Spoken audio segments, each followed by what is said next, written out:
Serta yang sangat saya hormati, soal untuk meningkatkan side score itu sudah dilakukan oleh semua tim editor. Di fakultas kami sudah mencoba menggerakkan seluruh dosen dan mahasiswa untuk magister sama doktoral. Kita semua mengharapkan semua mahasiswa ketika bikin artikel yang terkait dengan topiknya, mohon mensitasi artikel-artikel yang ada di Jurnalers. Demikian juga dengan para dosen, kalau mau mempublikasikan, usahakan bisa mensitasi tulisan-tulisan yang sudah ada di Jurnalers. Tetapi teman-teman semua, impact ini masih belum bisa mendongkrak dengan cepat. Oleh karena itu kita merasa, wah, perlu semua saja penulis diundang bersama-sama dengan kita ajak ngobrol bareng untuk bersama-sama meningkatkan citasi pada artikelnya masing-masing. Sehingga nanti teman-teman penulis itu, ayo kita promosi, kami promosi semuanya yang ada di Jurnalers. Teman-teman penulis nanti bisa mensitasi dari tulisan-tulisannya sendiri ataupun dari teman-temannya yang lain yang ada di Jurnalers, sehingga nanti bergeraknya semakin banyak armadanya. Teman-teman, kalau kita satu orang dengan 10 orang pasti akan berbeda. Apalagi yang sekarang sudah bergabung sudah 67 orang. Sehingga seandainya masing-masing orang mempromosikan artikelnya masing-masing, pasti nanti situasinya akan sangat banyak. Apalagi kalau teman-teman yang punya artikel itu punya mahasiswa banyak dan ada syarat publikasi di Scopus, sehingga masing-masing penulis nanti borong ngoprek-ngoprek mahasiswanya supaya supaya mensitasi tulisan-tulisan dosennya yang ada di Jurnalers untuk dimasukkan di dalam publikasi di Scopus di jurnal yang lain. Pasti itu akan sangat bagus. Untuk sementara kita nggak usah mikir self citation atau bukan self citation. Yang penting kita ada citasi yang banyak, itu sudah sangat bagus. Oleh karena itu kami mengapresiatif dari kinerjanya semua teman-teman editor jurnal, termasuk hari ini promosinya, bagaimana kita supaya citasinya lebih banyak.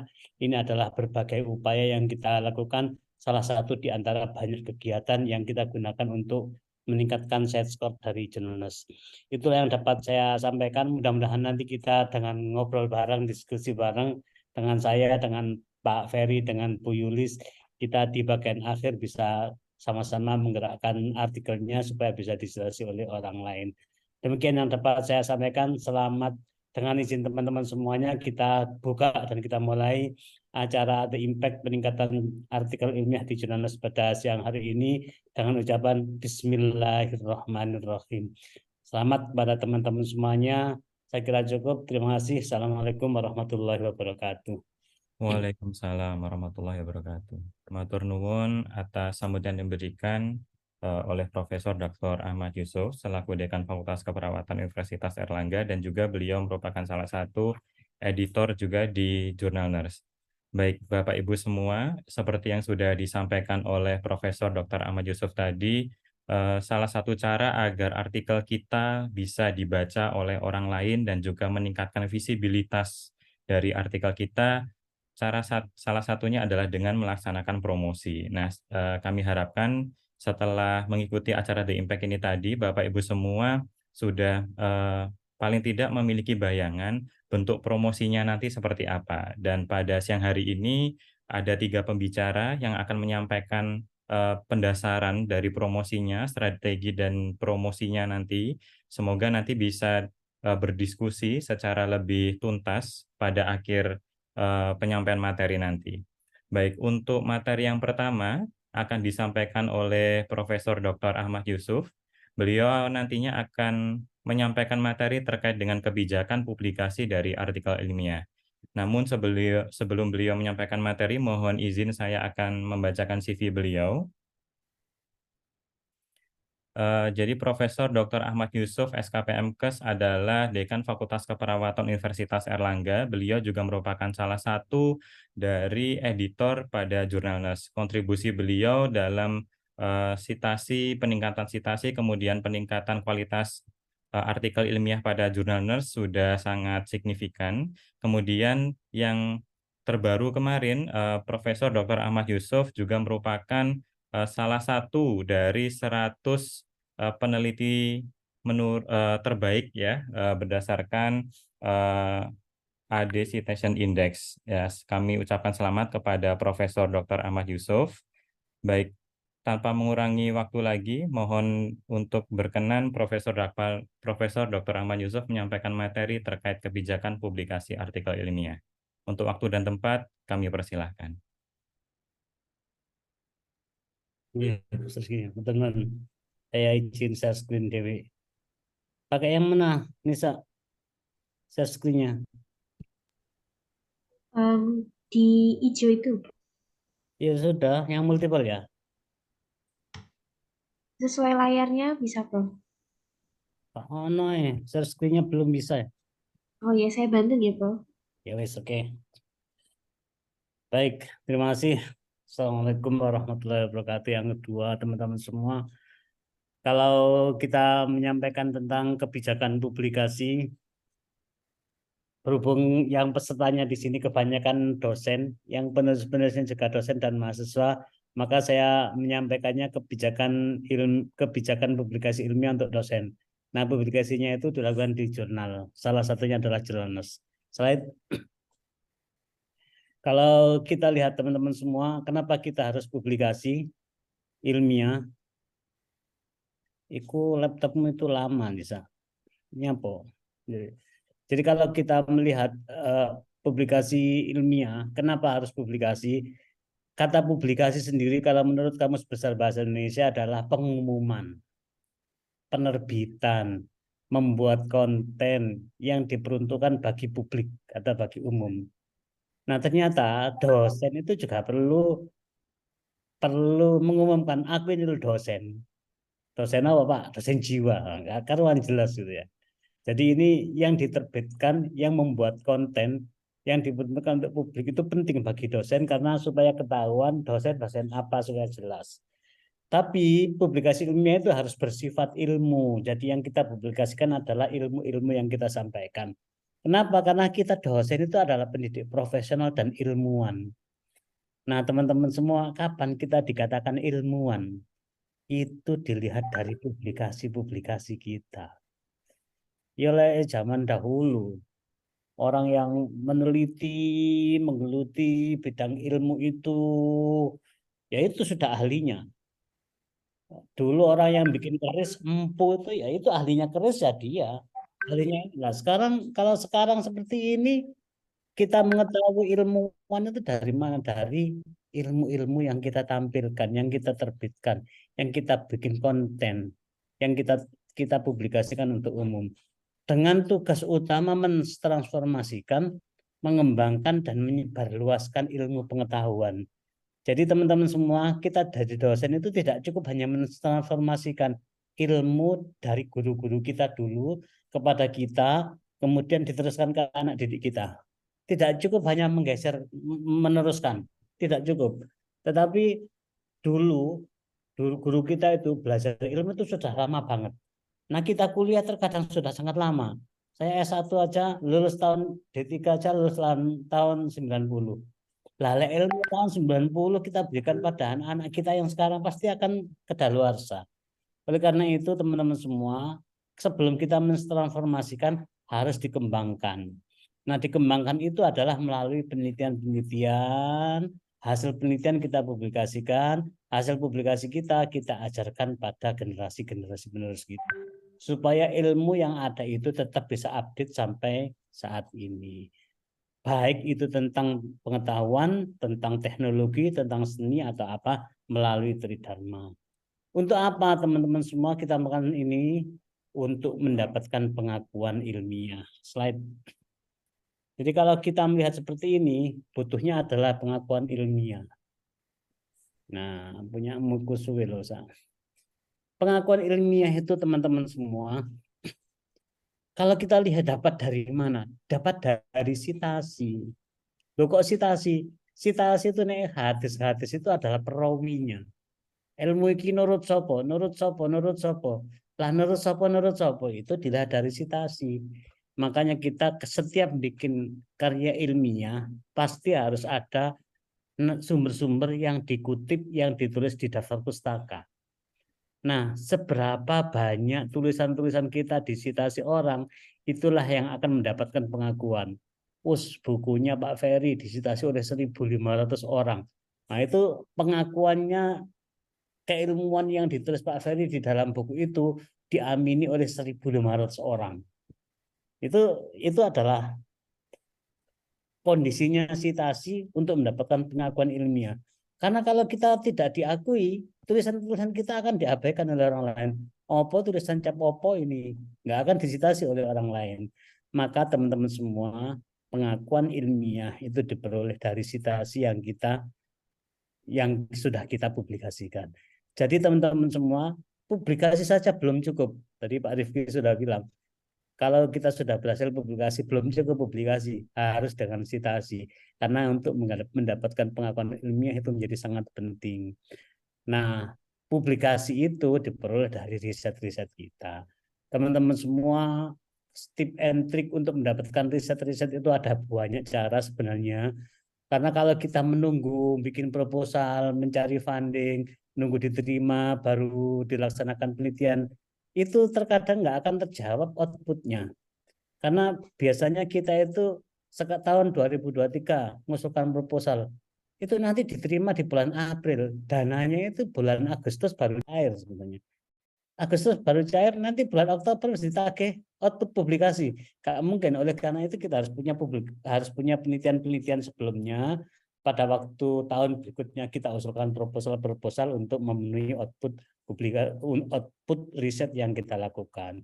Sehingga kalau kita lihat seperti ini, maka riset, publikasi, sitasi, dan yang terpenting untuk pengakuan ilmiah itu adalah dari jumlah sitasinya. Makanya kemarin tim editor jurnal, ayo Pak, kita meningkatkan sitasi kita. Wah, cocok. Ya kita sekaligus ngompori para dosen beni sama-sama ikut meningkatkan sitasinya dari artikelnya masing-masing, otomatis nanti sitasi di jurnalis akan meningkat. Jadi kita gayung bersambut antara sitasi individu dengan sitasi jurnalis yang mempunyai penerbit jurnal untuk kita. Sehingga teman-teman semuanya, sebenarnya sitasi itu mencerminkan kualitas pribadi dan institusi, kedua-duanya.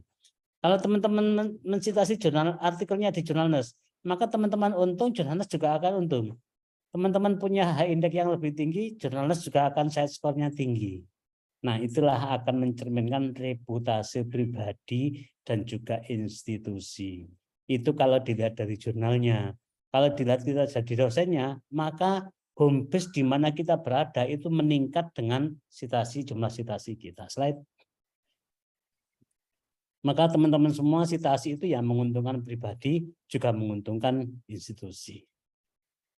Nah, untungnya apa? Reputasi personalnya kita ada dua sebenarnya. Selain pengakuan ilmiah yang tadi, kita dosen kan harus ilmuwan. Nah, saintis itu ilmuwan. Tapi selain kita mendapatkan pengakuan ilmiah, kita juga dapat pengakuan angka kredit. Maka di situ ada reward-nya juga ada. Sehingga dapat dua keuntungan, keilmuan kita dapat, ditambah reward jabatan fungsional kita juga dapat. Kedua-duanya diawali dari riset, publikasi, menjadi angka kredit yang satunya menjadi saintis. Yang saintis mendapatkan julukan keilmuan, yang angka kredit mendapatkan jabatan sebagai seorang dosen yang bagus. Oleh karena itu nanti teman-teman semua, kalau bisa dosen itu ya harus sesuai dengan keilmuannya, bidangnya jelas. Pokoknya kalau mencari dosen jiwa ya Yusuf, kalau mencari dosen komunitas ya Pak Ferry, kalau mencari dosen keperawatan kritis ya Bu Yulis. Nah, itu adalah saintis kita, pengakuan keilmuan kita. Maka teman-teman semua, publikasi kita usahakan sudah mulai menjurus pada masing-masing bidang keilmuan yang kita lalui. Inilah keuntungannya kalau kita publikasi dan sitasi. Makanya kita sebut kebijakan publikasi ilmiah bagi seorang dosen. Slide.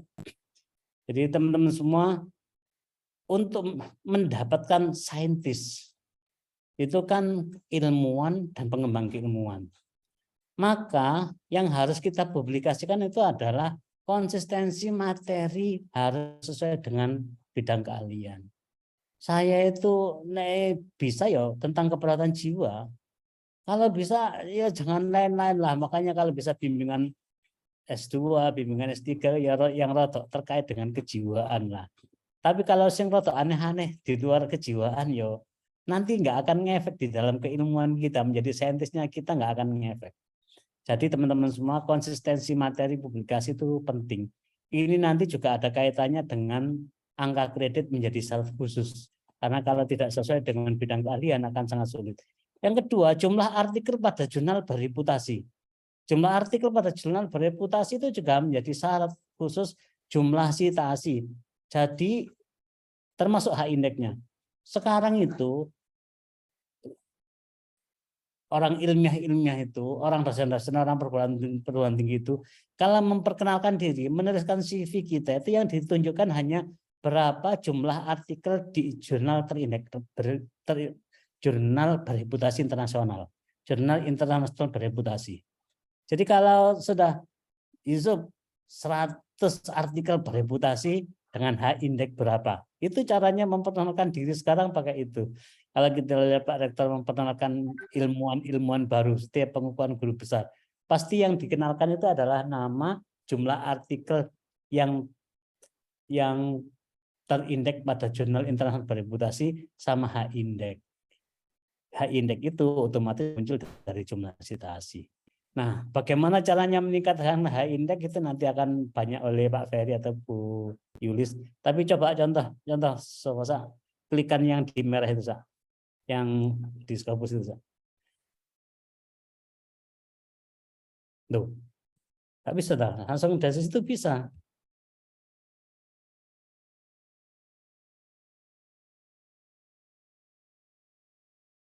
Halo?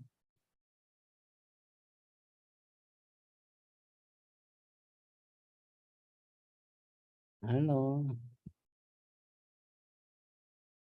Oh, ini bisa ya. Saya tak sadar dewe. Ini sudah keluar ya? Sudah, Prof. Oke, sorry. Jadi teman-teman semua, kalau mau melihat ini keilmuan, saintisnya seseorang dilihat dari ini. Nah, caranya melihatnya kita seperti ini. Apa? Tak muncul.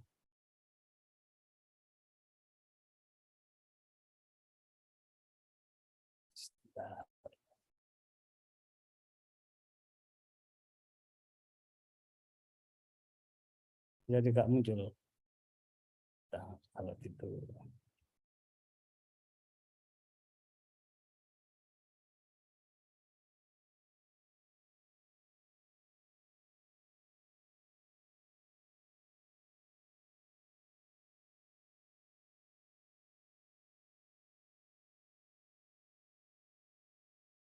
Ini sudah kelihatan ya. Kok jadi baru muncul sekarang dari tadi? Sorry.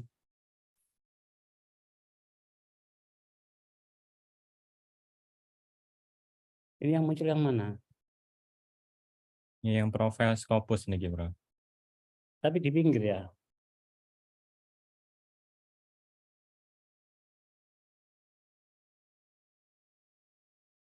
Nah, teman-teman semua, caranya melihat kita dari sini, jumlah dokumen yang terindeks pada jurnal internasional bereputasi. Kemudian ditambah yang kita lihat itu di sini. Jadi nanti kita mencari saintis itu ada di sini kelihatannya. Nah, pertanyaannya bagaimana caranya meningkatkan? Kita bisa lihat dari bentar.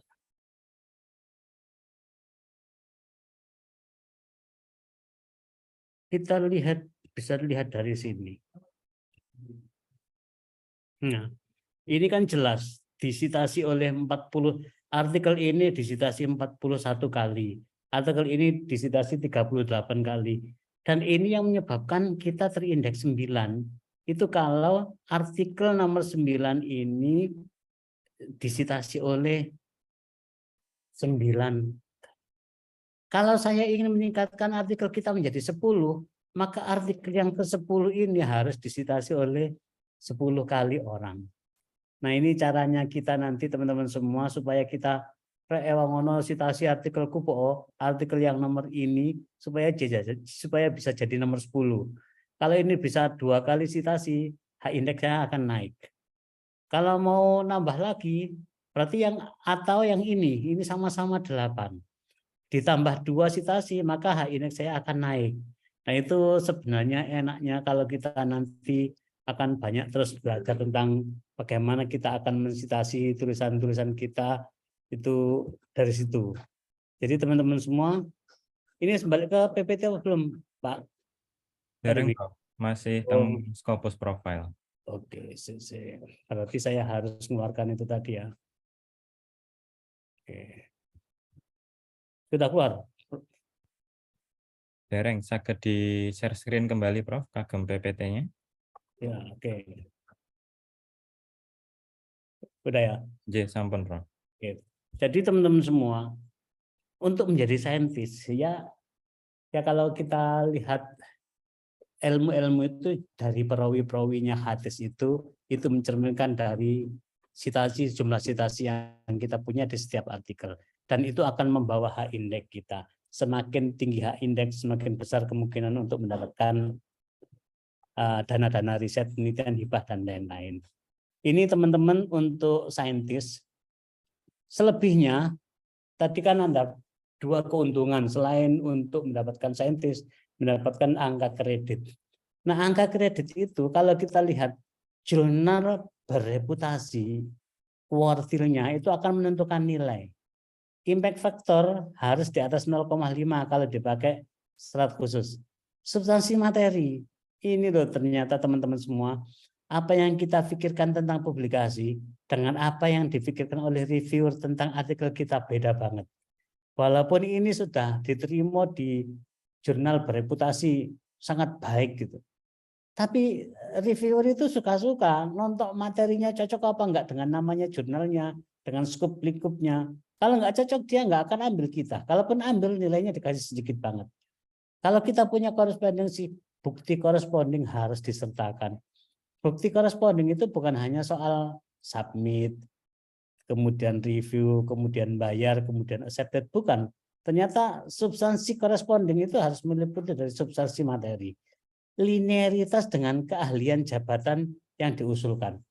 Jadi teman-teman semua, ini ada keperawatan, artikel dosen perawat mau mengusulkan lektor kepala atau guru besar, kemudian nulis artikel di jurnal teknik, gak akan disetujui. Jadi tidak akan diterima karena dianggap tidak linear. Nah, sekarang teman-teman yang terkait dengan kesehatan, intervensi dengan pasien termasuk perawat itu, setiap publikasi diminta uji etik penelitiannya. Padahal loh, pada jurnalnya nggak minta, tapi reviewer itu akan tetap minta. Oleh karena itu teman-teman semua, rasa-rasanya tetap penting disertakan uji etiknya itu pada entah pada introjus, entah pada abstrak di sana atau di bagian akhir introjus itu usahakan tetap dimunculkan uji etik penelitian supaya bisa digunakan sebagai syarat khusus. Nah, ternyata hitung-hitungannya, skor nilainya, reputasi jurnal itu Q1 top 10 itu baru dinilai 40. Padahal kalau kita lihat panduan penilaian itu kan semua jurnal bereputasi 40 gitu. Tapi kalau di sini nggak bisa, top 10 baru 40. Q2 nilainya mentok paling tinggi 37 kalau jurnalnya linear. Q3 mentok 34, Q4 mentok 31. Jadi inilah terkadang kita ngitungnya artikelku banyak kok gak cukup. Nah, ini yang jadi masalahnya itu biasanya di situ. Jadi teman-teman semua, kalau kita melihat penilaiannya seperti ini, diskontinya, jurnalnya diskontinya tetap dihitung, tapi nilainya menjadi maksimal 20. Jurnal Sinta 1, 2, 25, Sinta 3, 4, dan seterusnya.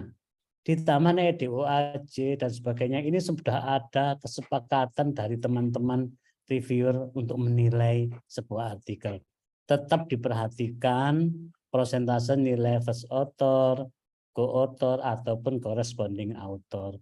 Jadi jangan lupa dibagi kalau kita bukan first author. Jadi teman-teman semua, dampaknya kalau kita sering mensitasi, artikelnya menjadi tinggi citasinya, jurnalnya menjadi tinggi, side score-nya tinggi, maka nilainya akan bisa naik kuartil dan nilai angka kreditnya akan meningkat. Nah, Substansi materi tadi yang kita pesankan kan substansi materi. Substansi abstrak, yo tetap yo seperti ini samalah dengan ketika kita nulis ilmiah itu.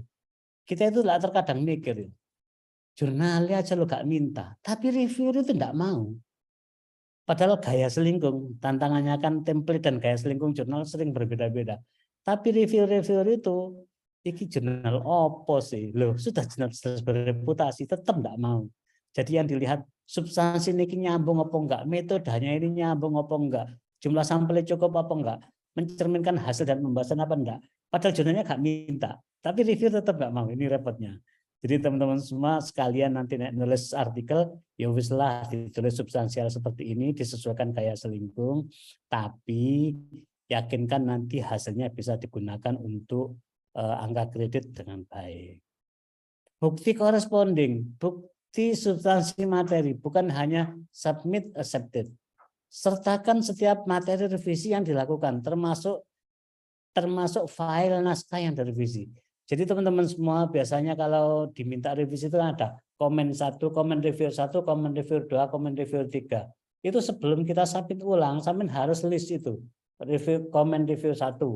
Komennya apa, diperbaiki apa. Komennya apa, diperbaiki apa. Komennya apa, diperbaiki apa. Nah itu kita submitkan ke jurnalnya kan, oh iya benar artikelnya sudah ditandani. Bukti itu akan diminta ketika kita menggunakan itu sebagai syarat khusus. Kecuali kita nggak gunakan itu sebagai syarat khusus yang akan diminta. Jadi artikel pertama, artikel yang sudah dengan 2 kolom, komentar reviewer 1, 2, 3, diperbaiki apa, sama reviewer sama artikel akhir yang sudah disubmit dan accepted. Itu baru dinyatakan sebagai bukti corresponding. Akhirnya dulu pokoknya submit lah OWC sama accepted sama bayar. Enggak ternyata. Inilah yang disebut tabel revisi. Cek jangka waktu submit sama accepted. Teman-teman semua Ustaz gak usah mencari yang kilat-kilat, percuma. Karena orang review-review itu akan mencari, melihat jurnal kita tenanan apa enggak, itu dilihat dari jangka waktu antara submit sama accepted. Nah, bukti corresponding itu silahkan diupload di repositori, sertakan linknya ketika mengusulkan angka kredit. Itulah mudah-mudahan apa yang kita publikasikan disitasi dengan bagus, hasilnya bermanfaat untuk angka kredit kita, selain kita menjadi ahli di dalam bidang yang kita tulis. Linearitas. Linearitas itu adalah bidang ilmu yang akan diusulkan. Setiap ilmu hanya ada 1 GB dan 2 lektor kepala. Nah, teman-teman semua kayaknya sekarang balik zaman dahulu lagi. Bidang hanya ada 1 GB, 2 lektor kepala. Tidak ada lagi bidang ilmu yang sama, guru besar lagi, guru besar lagi, guru besar lagi. Tidak sekarang. Oleh karena itu teman-teman semua, publikasi sesuai bidang ilmu itu menjadi syarat khusus pengusulan jabatan fungsional. Karena harus ada begini, maka setiap institusi harus punya roadmap SDM.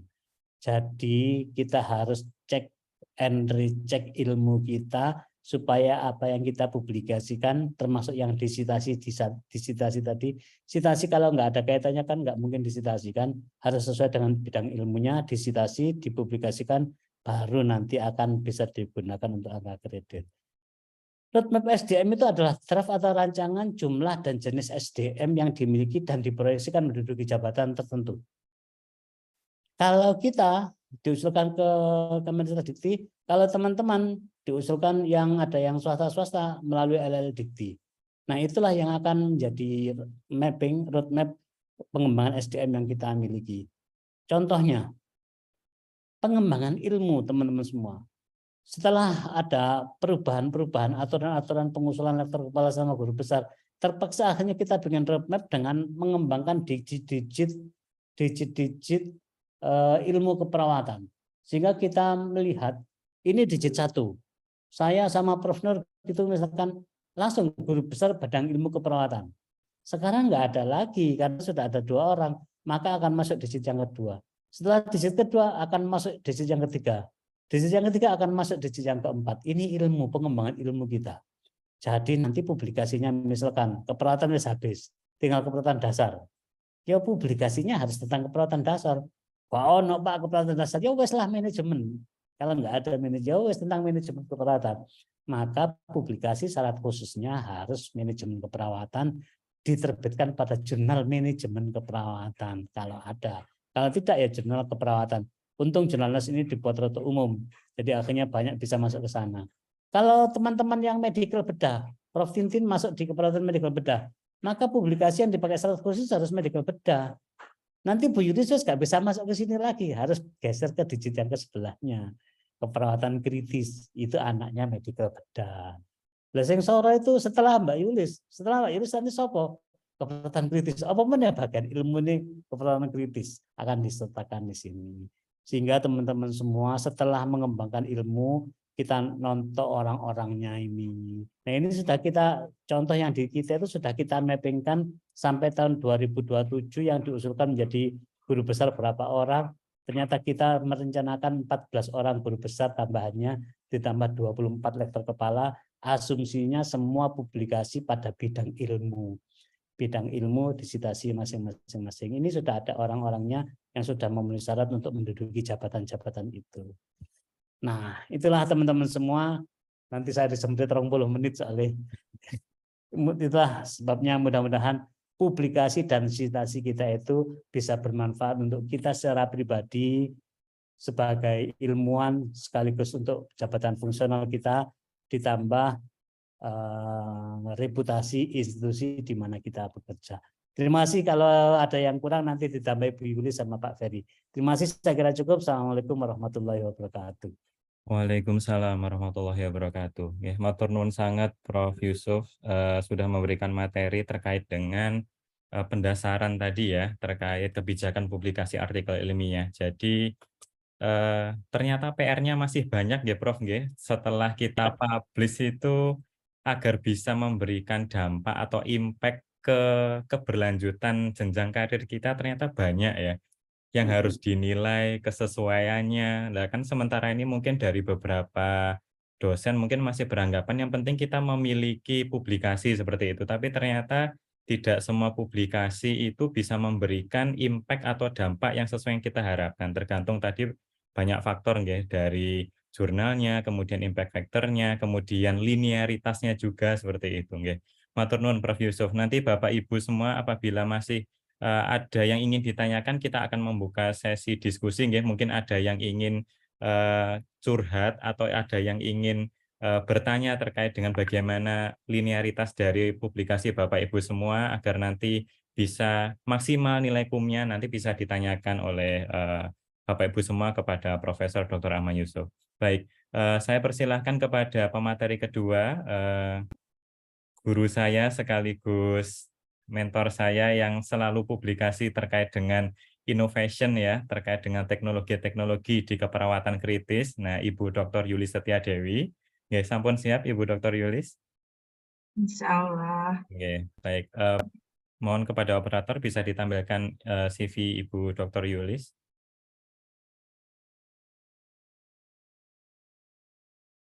Ya, baik.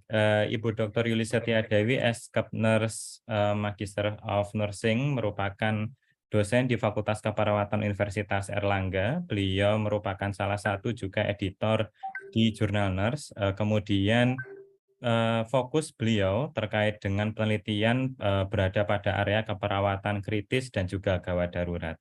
Baik, Ibu Dr. Yulis pada sore hari ini akan berbagi dan sharing terkait dengan konsep dan strategi peningkatan citasi, H-index, dan mohon maaf, terkait dengan promosi dan branding artikel ilmiah, Ibu Dr. Yulis.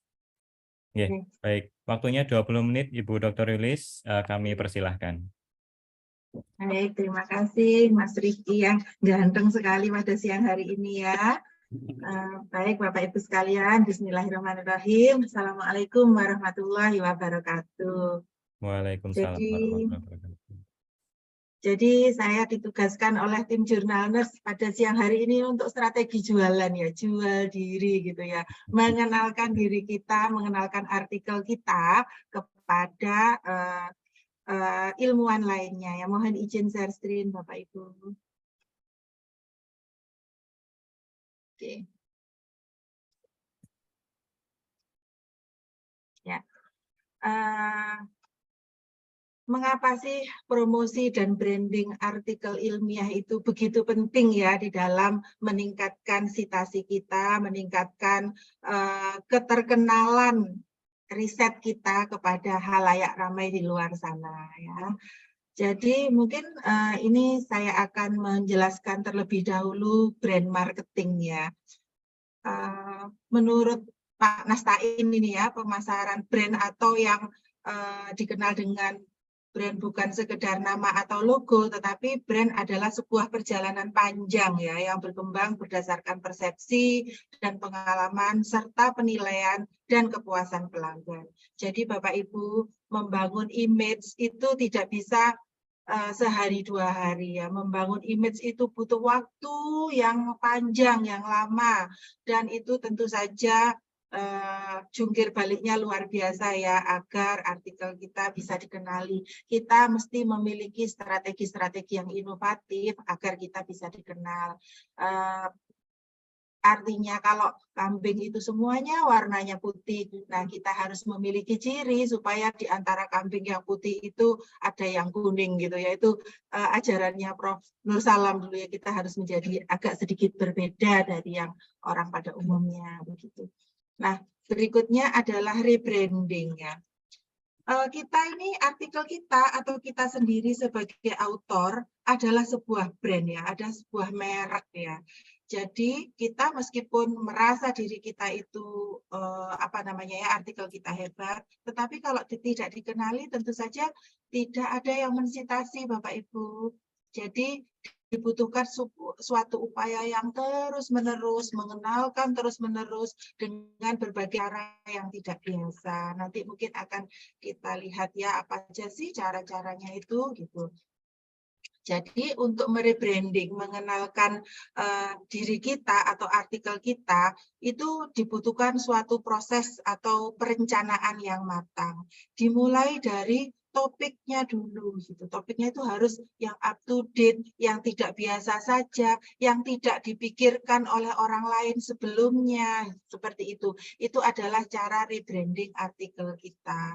Nah, itu ketika belum terbit ya Bapak Ibu. Nah, ketika sudah terbit nanti apa yang harus kita lakukan ketika artikel kita belum terbit? Proses rebranding adalah mulai merancang, merencanakan, dan mengkomunikasikan. Karena kalau tidak dikenali, maka mungkin tidak ada yang sayang sama kita, gitu. Tidak ada yang mensitasi diri kita ini, gitu.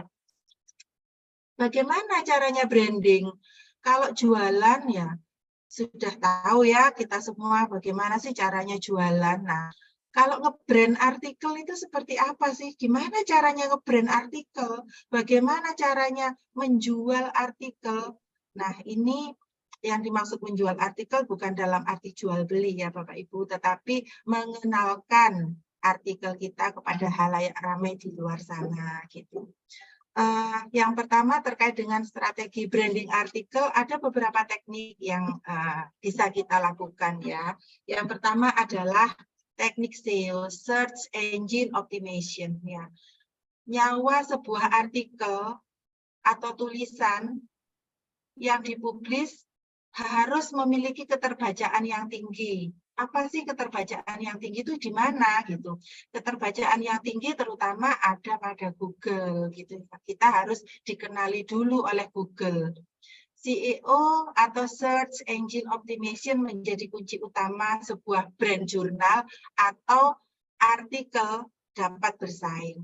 Search Engine Optimization ini menjadi kunci bahwa nanti kita ini akan keterbacaannya atau kalau orang ngeklik misalnya ya, karena saya fokusnya pada area critical care, VAP, ventilator associated pneumonia misalnya begitu ya, itu nama kita bisa muncul menjadi bagian yang paling dicari seperti itu. Kemudian promosi citasi, penggunaan citasi yang tepat akan membantu menaikkan pemeringkatan keterbacaan oleh Google. Tadi Prof. Yusuf sudah menjelaskan ya berbagai teknik citasi dan nanti akan dikuatkan lagi oleh Pak Ferry. Bagaimana sih supaya orang itu mensitasi artikel kita. Nah, saya tugasnya adalah mengenalkan artikel kita.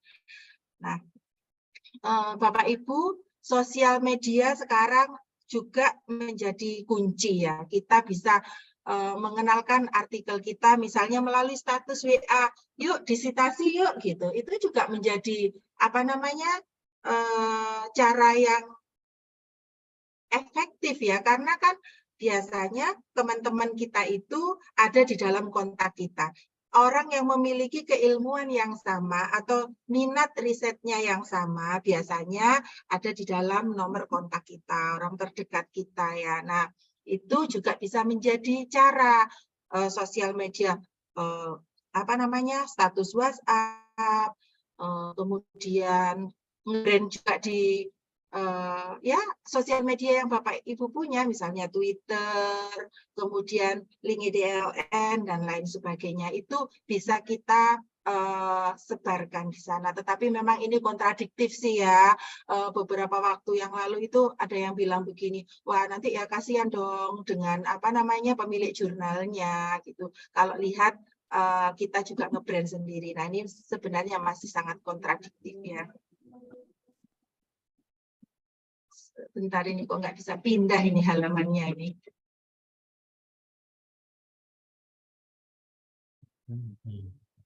Nah, ini beberapa teknik SEO ya Bapak Ibu ya. Siapa di sini yang tidak kenal Google sama sekali? Saya rasa kita sebagai akademisi maupun praktisi pasti sudah sangat mengenal Google ya.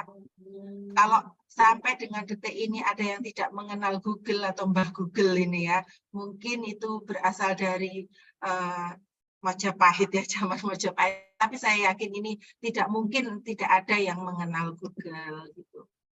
Nah, apa sih our top priority untuk SEO ini? Search Engine Optimization merupakan suatu teknik dalam optimalisasi website dengan sistem mempermudah mesin pencari untuk menemukan halaman ya, halaman web. Kalau dalam hal ini adalah Jurnal Nurse ya, halaman webnya Jurnal Nurse, dan menempatkan pada halaman pertama di pencarian kita. Itu bagaimana caranya ini ya? Nah, ini SEO berpengaruh pada penataan ya di dalam pencarian kita. Kalau kita melihat pertama kali apa sih yang apa namanya SEO yang paling top saat ini ya, ini Bapak Ibu, ini adalah search engine yang paling dicari ya, yang kita kenali. Nah, ini SEO ini juga berasal dari sosial media yang kita pakai. Semakin bagus SEO, banyak kunjungan yang didapatkan. Nama kita itu akan naik dan kemudian artikel kita dikenali. Biasanya beberapa orang itu ada yang menggunakan teknik seperti ini.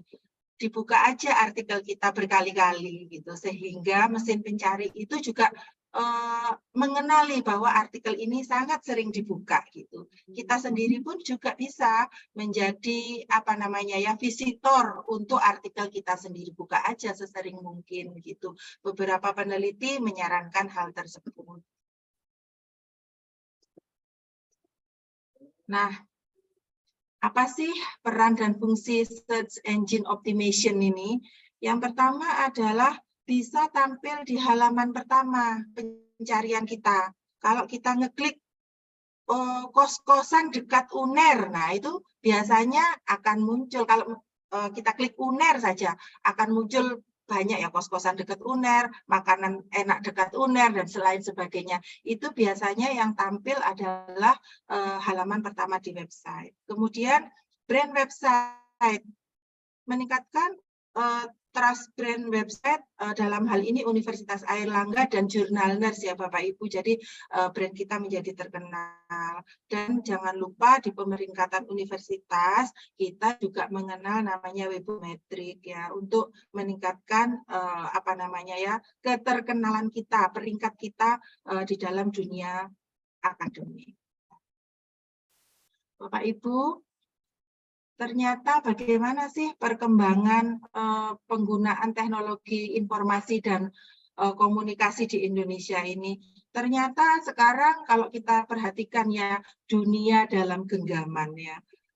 Penggunaan apa namanya komputer rumah PC ya itu sudah mulai ditinggalkan karena semua sekarang bisa ya, komputer dikecilkan menjadi sebuah tablet gitu ya, menjadi sebuah HP. Itu sekarang menjadi apa namanya ya, menjadi pengganti daripada oyang-oyong, sudah ada aja di dalam genggaman kita, yaitu handphone kita. Nah, ini harus kita manfaatkan karena ternyata teknologi informasi dan komunikasi di Indonesia itu terbesar adalah pengguna mobile phone ya, atau mobile phone user. Jadi ini harus kita manfaatkan dengan baik. Kemudian nah, sekarang bagaimana sih SEO strategik itu?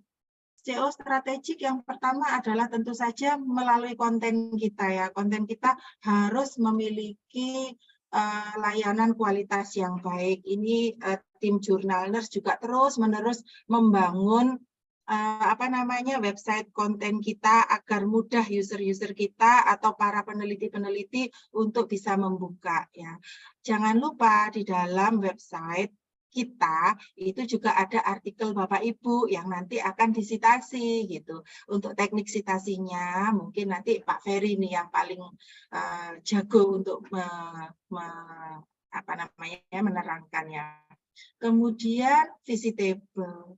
Visitable itu cara opsional visitable terindeks di internet dengan segala konten dan hasil penulisan yang sudah ada. Artinya visitable itu gampang dikunjungi gitu loh. Gampang dilihat, gampang dikunjungi. Kemudian meningkatkan traffic gitu ya. Biasanya Jurnalners itu juga untuk menaikkan keterbacaan, meningkatkan popularitas artikel-artikel yang ada di dalamnya. Kita juga mengenalkan kepada teman-teman kita di luar negeri. Bagaimana caranya? Banyak sekali yang sudah dilakukan oleh Jurnalners. Salah satunya adalah memberikan pelatihan-pelatihan menulis kepada peneliti-peneliti atau mahasiswa S2, S3 yang ada di luar negeri. Kita sudah memiliki grup ya, grup King of Saudi Arabia ya, universitas-universitas di Saudi Arabia, di Mesir, di India, kemudian di Malaysia, di Filipina, kemudian di banyak negara kita sudah memiliki beberapa grup yang kira-kira apa sih masukannya agar keterbacaan di dalam website ini menjadi baik gitu ya. Kita juga mendapatkan masukan, kita juga mendapatkan point of view yang lain ya terkait dengan konten artikel yang ada di dalam Jurnalners. Kemudian keywords. Bapak Ibu jangan lupa kata kunci itu menjadi hal yang sangat penting di dalam pencarian artikel kita. Kalau kata kuncinya tidak spesifik, tidak berada pada variabel-variabel yang kita teliti, mungkin orang tidak akan menggunakan kata kunci itu untuk melihat artikel kita. Kemudian navigasi ya, membuat situs yang mudah dinavigasi. Nah, ini Jurnalners saya yakin ini sudah bisa meningkatkan ini semua ya. Sebelum nanti Jurnalners naik ranking ya Bapak Ibu, insya Allah sedang kita usahakan menjadi kuartilnya kedua. Sekarang kan Q3 ya, kita berusaha untuk bisa Q2 ataupun Q1. Bismillah ya suatu saat nanti. Kemudian rebranding website. Meningkatkan website dari segi konten. Tampilan Jurnalners juga sedang kita dandani ya. Waktu itu kita membuka sayembara, membuat tampilan cover Jurnalners ini menjadi lebih kekinian gitu ya, nggak jadul gitu. Itu kita juga lakukan dengan membuat beberapa sayembara atau membuat lomba ya, membuat lomba cover Jurnalners agar nanti artikel kita juga yang ada di Jurnalners itu menarik untuk dilihat. Sementara ini Google adalah solusi ya Bapak Ibu. Kalau kita melihat kenapa sih orang itu ke Google gitu. Orang ke Google itu pasti membawa masalah. datang untuk mencari informasi, dan setelah membaca artikel atau berita, kemudian mereka mendapatkan pencerahan atau solusi. Oleh karena itu, Bapak Ibu, beberapa pakar di dalam IT itu menyebutkan bahwa kalau kita kepingin sering dilihat ya harus banyak yang membuka artikel kita. Kalau kita mencari kata pencarian, maka mungkin artikel kita itu ada pada peringkat-peringkat yang atau pada urutan-urutan yang tinggi. Kalau banyak yang membuka gitu, kita sendiri boleh membuka berulang-ulang. Itu sih saran dari pakar IT untuk keterbacaan di dalam Google. Nah, ini penelusuran ya kalau kita cek universitas di Indonesia gitu ya. Ini nih ternyata banyak sekali ya orang yang mencari itu ya. Nah, universitas di Surabaya itu apa ya? Ternyata pencariannya orang-orang itu macam-macam ya. Kalau kita klik universitas di Surabaya, ternyata penelusuran terkaitnya itu adalah universitas di Surabaya yang murah, universitas terakreditasi di Surabaya, ranking universitas di Surabaya. Kalau kita menggunakan kata kunci universitas di Surabaya. Nah, ternyata ini juga bisa menjadi cara kita membranding artikel kita. Buka aja. Ini kan artikel yang terbanyak dibuka gitu ya, atau pencarian yang paling banyak dicari oleh orang. Nah, sama dengan kita, buka aja terus. Kalau website strategi itu bagaimana? Nah, untuk website strategi biasanya sih kita kan siapa yang mensitasi artikel kita, siapa yang mengenali artikel kita, ya teman-teman kita yang ada pada area atau lingkup yang sama gitu ya. Kalau tadi Prof. Yusuf itu mulai dari keperawatan, KMB, terus mengerucut kepada yang lebih sempit lagi, misalnya saya di keperawatan kritis begitu ya, di area critical care. Nah, itu siapa? Pada saat ini nih tren apa yang dicari oleh orang-orang? Nah, itu tuh perlu kita pelajari juga. Apakah artikel kita sesuai dengan apa yang diinginkan oleh visitor atau pencari? Kemudian apakah dapat menjawab pertanyaan para visitor itu? Apakah kalau membaca artikel kita, jawaban mereka itu ketemu gitu ya? Kemudian berikutnya, apakah isinya jelas? Kalau isinya tidak jelas, ya mungkin orang mengunjungi yang kedua itu juga sudah males gitu. Jadi isinya jelas itu merupakan kunci ya Bapak Ibu. Kalau orang kan kadang-kadang buka satu kali ditutup, besok akan buka lagi dan seterusnya. Itu kalau isinya jelas. Ketika kita pertama kali tidak mendapatkan first impression, maka tidak akan mendapatkan visit yang kedua. Apakah mudah dipahami oleh pembaca? Ini penting sekali karena penggunaan bahasa atau spelling error dan lain sebagainya itu membuat sentence dan spelling error ya. Itu membuat artikel kita menjadi susah untuk dipahami oleh visitor-visitor kita. Apakah struktur artikelnya sudah sesuai dengan ketentuan CEO, yaitu tadi ya Bapak Ibu, keywords-nya, apakah menjadi keywords yang paling digemari untuk saat ini? Tidak semua artikel yang memiliki jumlah kata yang banyak dapat meranking di halaman pertama, belum tentu. Jadi, semua kembali apa yang ingin dilihat oleh visitor kita. Intinya tetap ada pada kualitas artikel kita yang membuat user search-nya itu ingin melihat, ya, tertarik gitu ya, ingin melihat artikel kita. Cara ceknya bagaimana sih? Ketik aja misalnya dosen gitu ya. Ya. Seperti itu akan muncul berbagai pencarian ya, kata kunci. Ini kan kalau diklik dosen UNER, waduh ini kok cepat sekali sih perpindahannya, dosen UNER gitu ya. Maka apa sih yang pertama kali ini kenapa kok FEB yang paling banyak? Ya karena FEB yang muridnya terbanyak.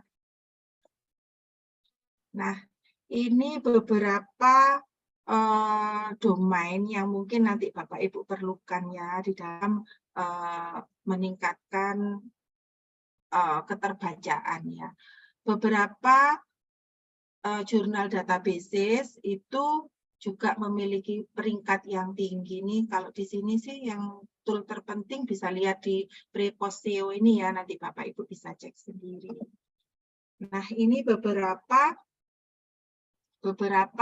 rekomendasi web yang bisa kita buat, mulai WordPress, Pensu, Weebly, Blogger, Tumblr, dan lain sebagainya. Ini adalah web yang bisa kita buat untuk pribadi kita.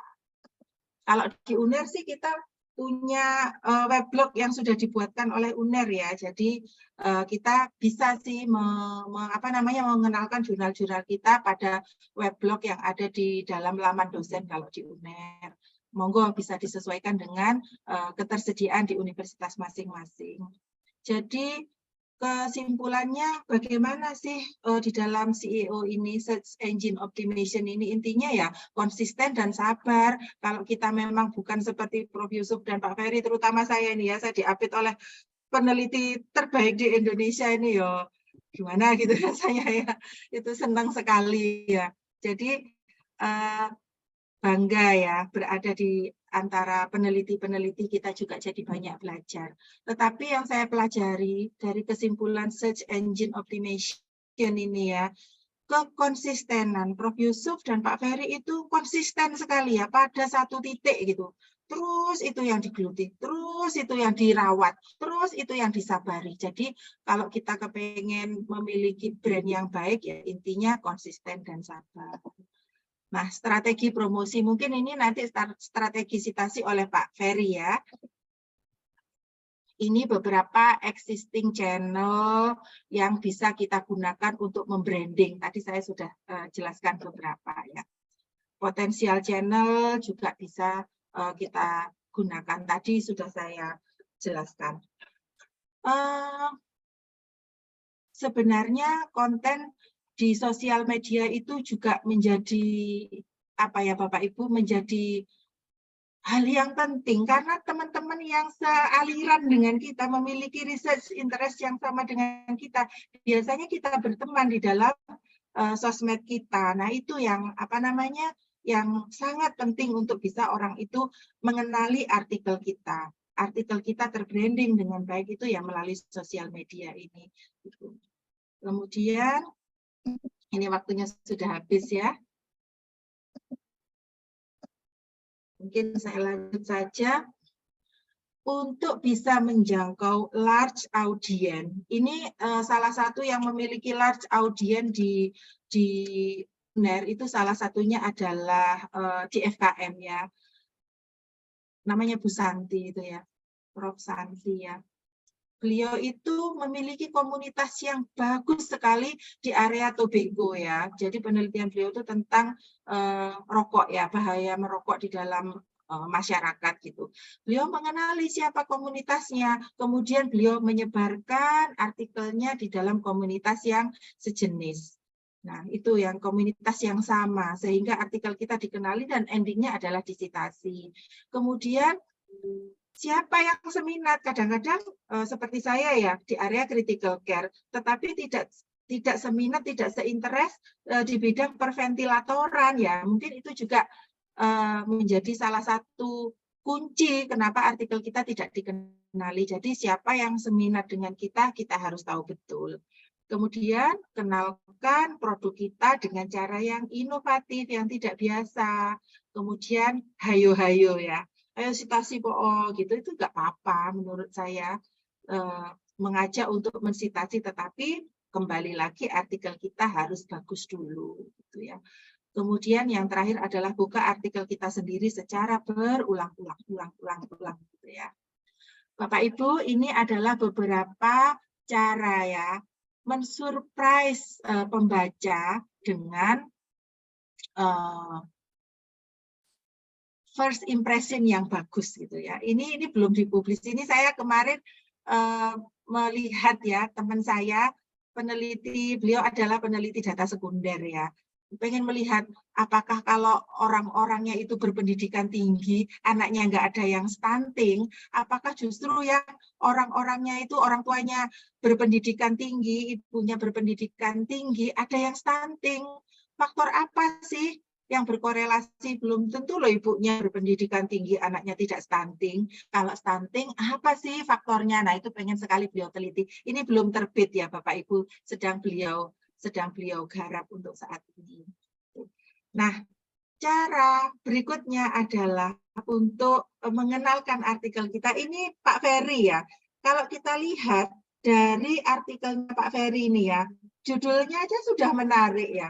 The Course of Broken Dreams. Itu kan judul yang tidak biasa. Judul yang sangat-sangat, apa sih, kenapa sih orang ini kok broken dreams gitu kan?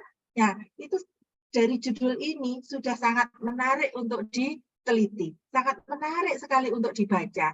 Dan ditambah dikasih gelas ini, tambah menarik lagi. Ayo baca artikelku tak kayak gelas gitu ya.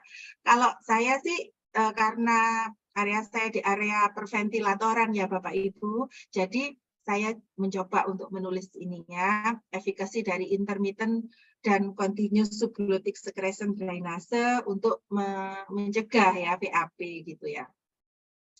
Ini juga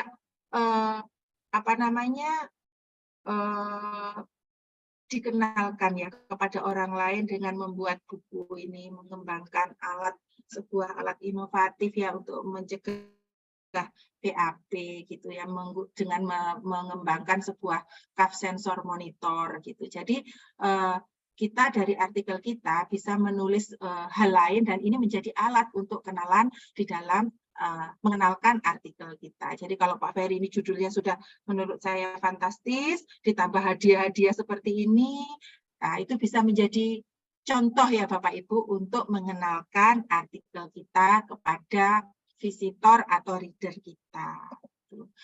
Baik, mungkin itu Bapak Ibu yang bisa saya sampaikan. Nanti di akhir monggo kalau ada diskusi, kita diskusi bersama dengan Prof. Yusuf dan Pak Ferry.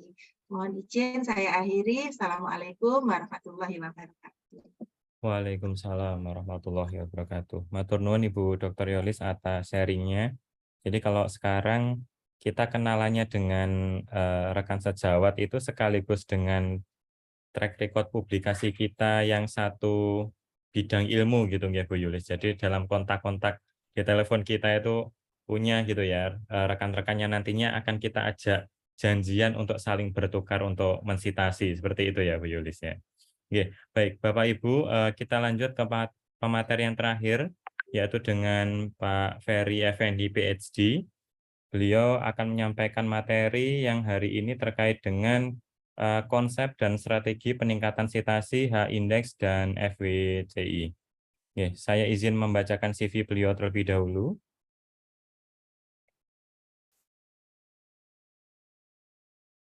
Ya, Pak Ferry Effendi PhD merupakan sekretaris dari Lembaga Inovasi Pengembangan Jurnal, Penerbitan, dan juga Hak Kekayaan Intelektual atau LIPJPHKI di Universitas Erlangga.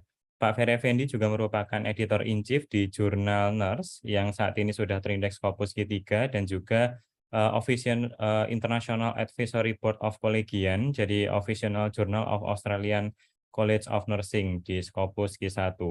Untuk Bapak Ibu yang satu bidang ilmu dan satu rumpun ilmu dengan Pak Ferry, bisa untuk membaca naskah-naskah publikasi beliau ya di Scopus, karena di situ sudah banyak yang dari 158 artikel, diantaranya Q1-nya ada 50 naskah, kemudian di WOS-nya ada 63 naskah, nanti bisa dilihat beberapa artikel-artikel beliau yang nantinya bisa untuk saling mensitasi seperti itu Bapak Ibu. Oke, baik, kita langsung ke Pak Ferry Effendi PhD. Sudah siap Pak Ferry? Oke, siap Mas Devi. Oke, baik. Monggo Pak Ferry, 20 menit saya persilahkan. Oke, makasih Mas Devi. Assalamualaikum warahmatullahi wabarakatuh. Waalaikumsalam. Selamat siang, salam sehat, salam sejahtera untuk kita semua. Yang saya hormati Pak Dekan, Prof. Yusuf, dan juga Bapak Ibu editor ya. serta yang saya banggakan semua penulis dari Jurnal Nurse ya. Ini sebenarnya angkanya cukup banyak ya, 295 penulis ya, namun yang hadir ini baru 141. Sekali lagi terima kasih Bapak Ibu penulis Jurnal Nurse yang sudah meluangkan waktu ya untuk hadir di ruang Zoom ini. Saya mohon izin share screen gitu.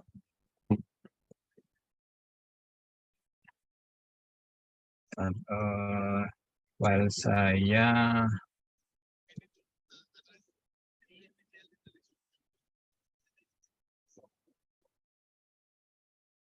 ya, mohon izin masih loading.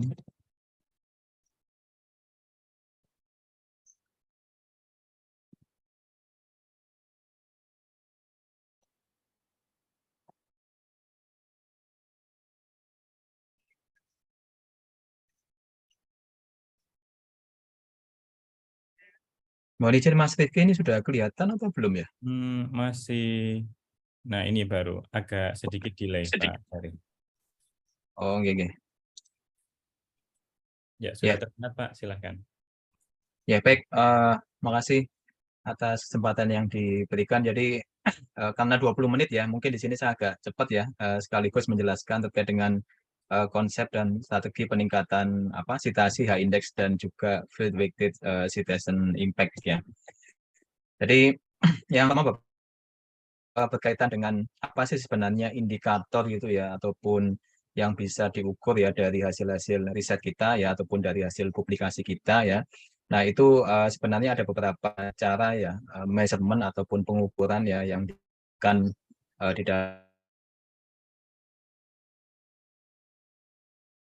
untuk melihat dampaknya ya, seperti tadi yang disampaikan oleh Pak Dekan ya, Prof. Yusuf dan juga Bu Dr. Yulis, yaitu adalah berkaitan dengan jumlah dokumen-dokumen kita ya, jumlah artikel-artikel kita yang dikutip ataupun yang disitasi Bapak Ibu ya. Jadi nantinya Bapak Ibu akan mendengarkan beberapa terminologi Bapak Ibu ya. Jadi jangan bingung ya, nanti akan ada terminologi sitasi ya, akan ada terminologi dokumen gitu Bapak Ibu ya. Lalu juga ada terminologi H-index Bapak Ibu ya.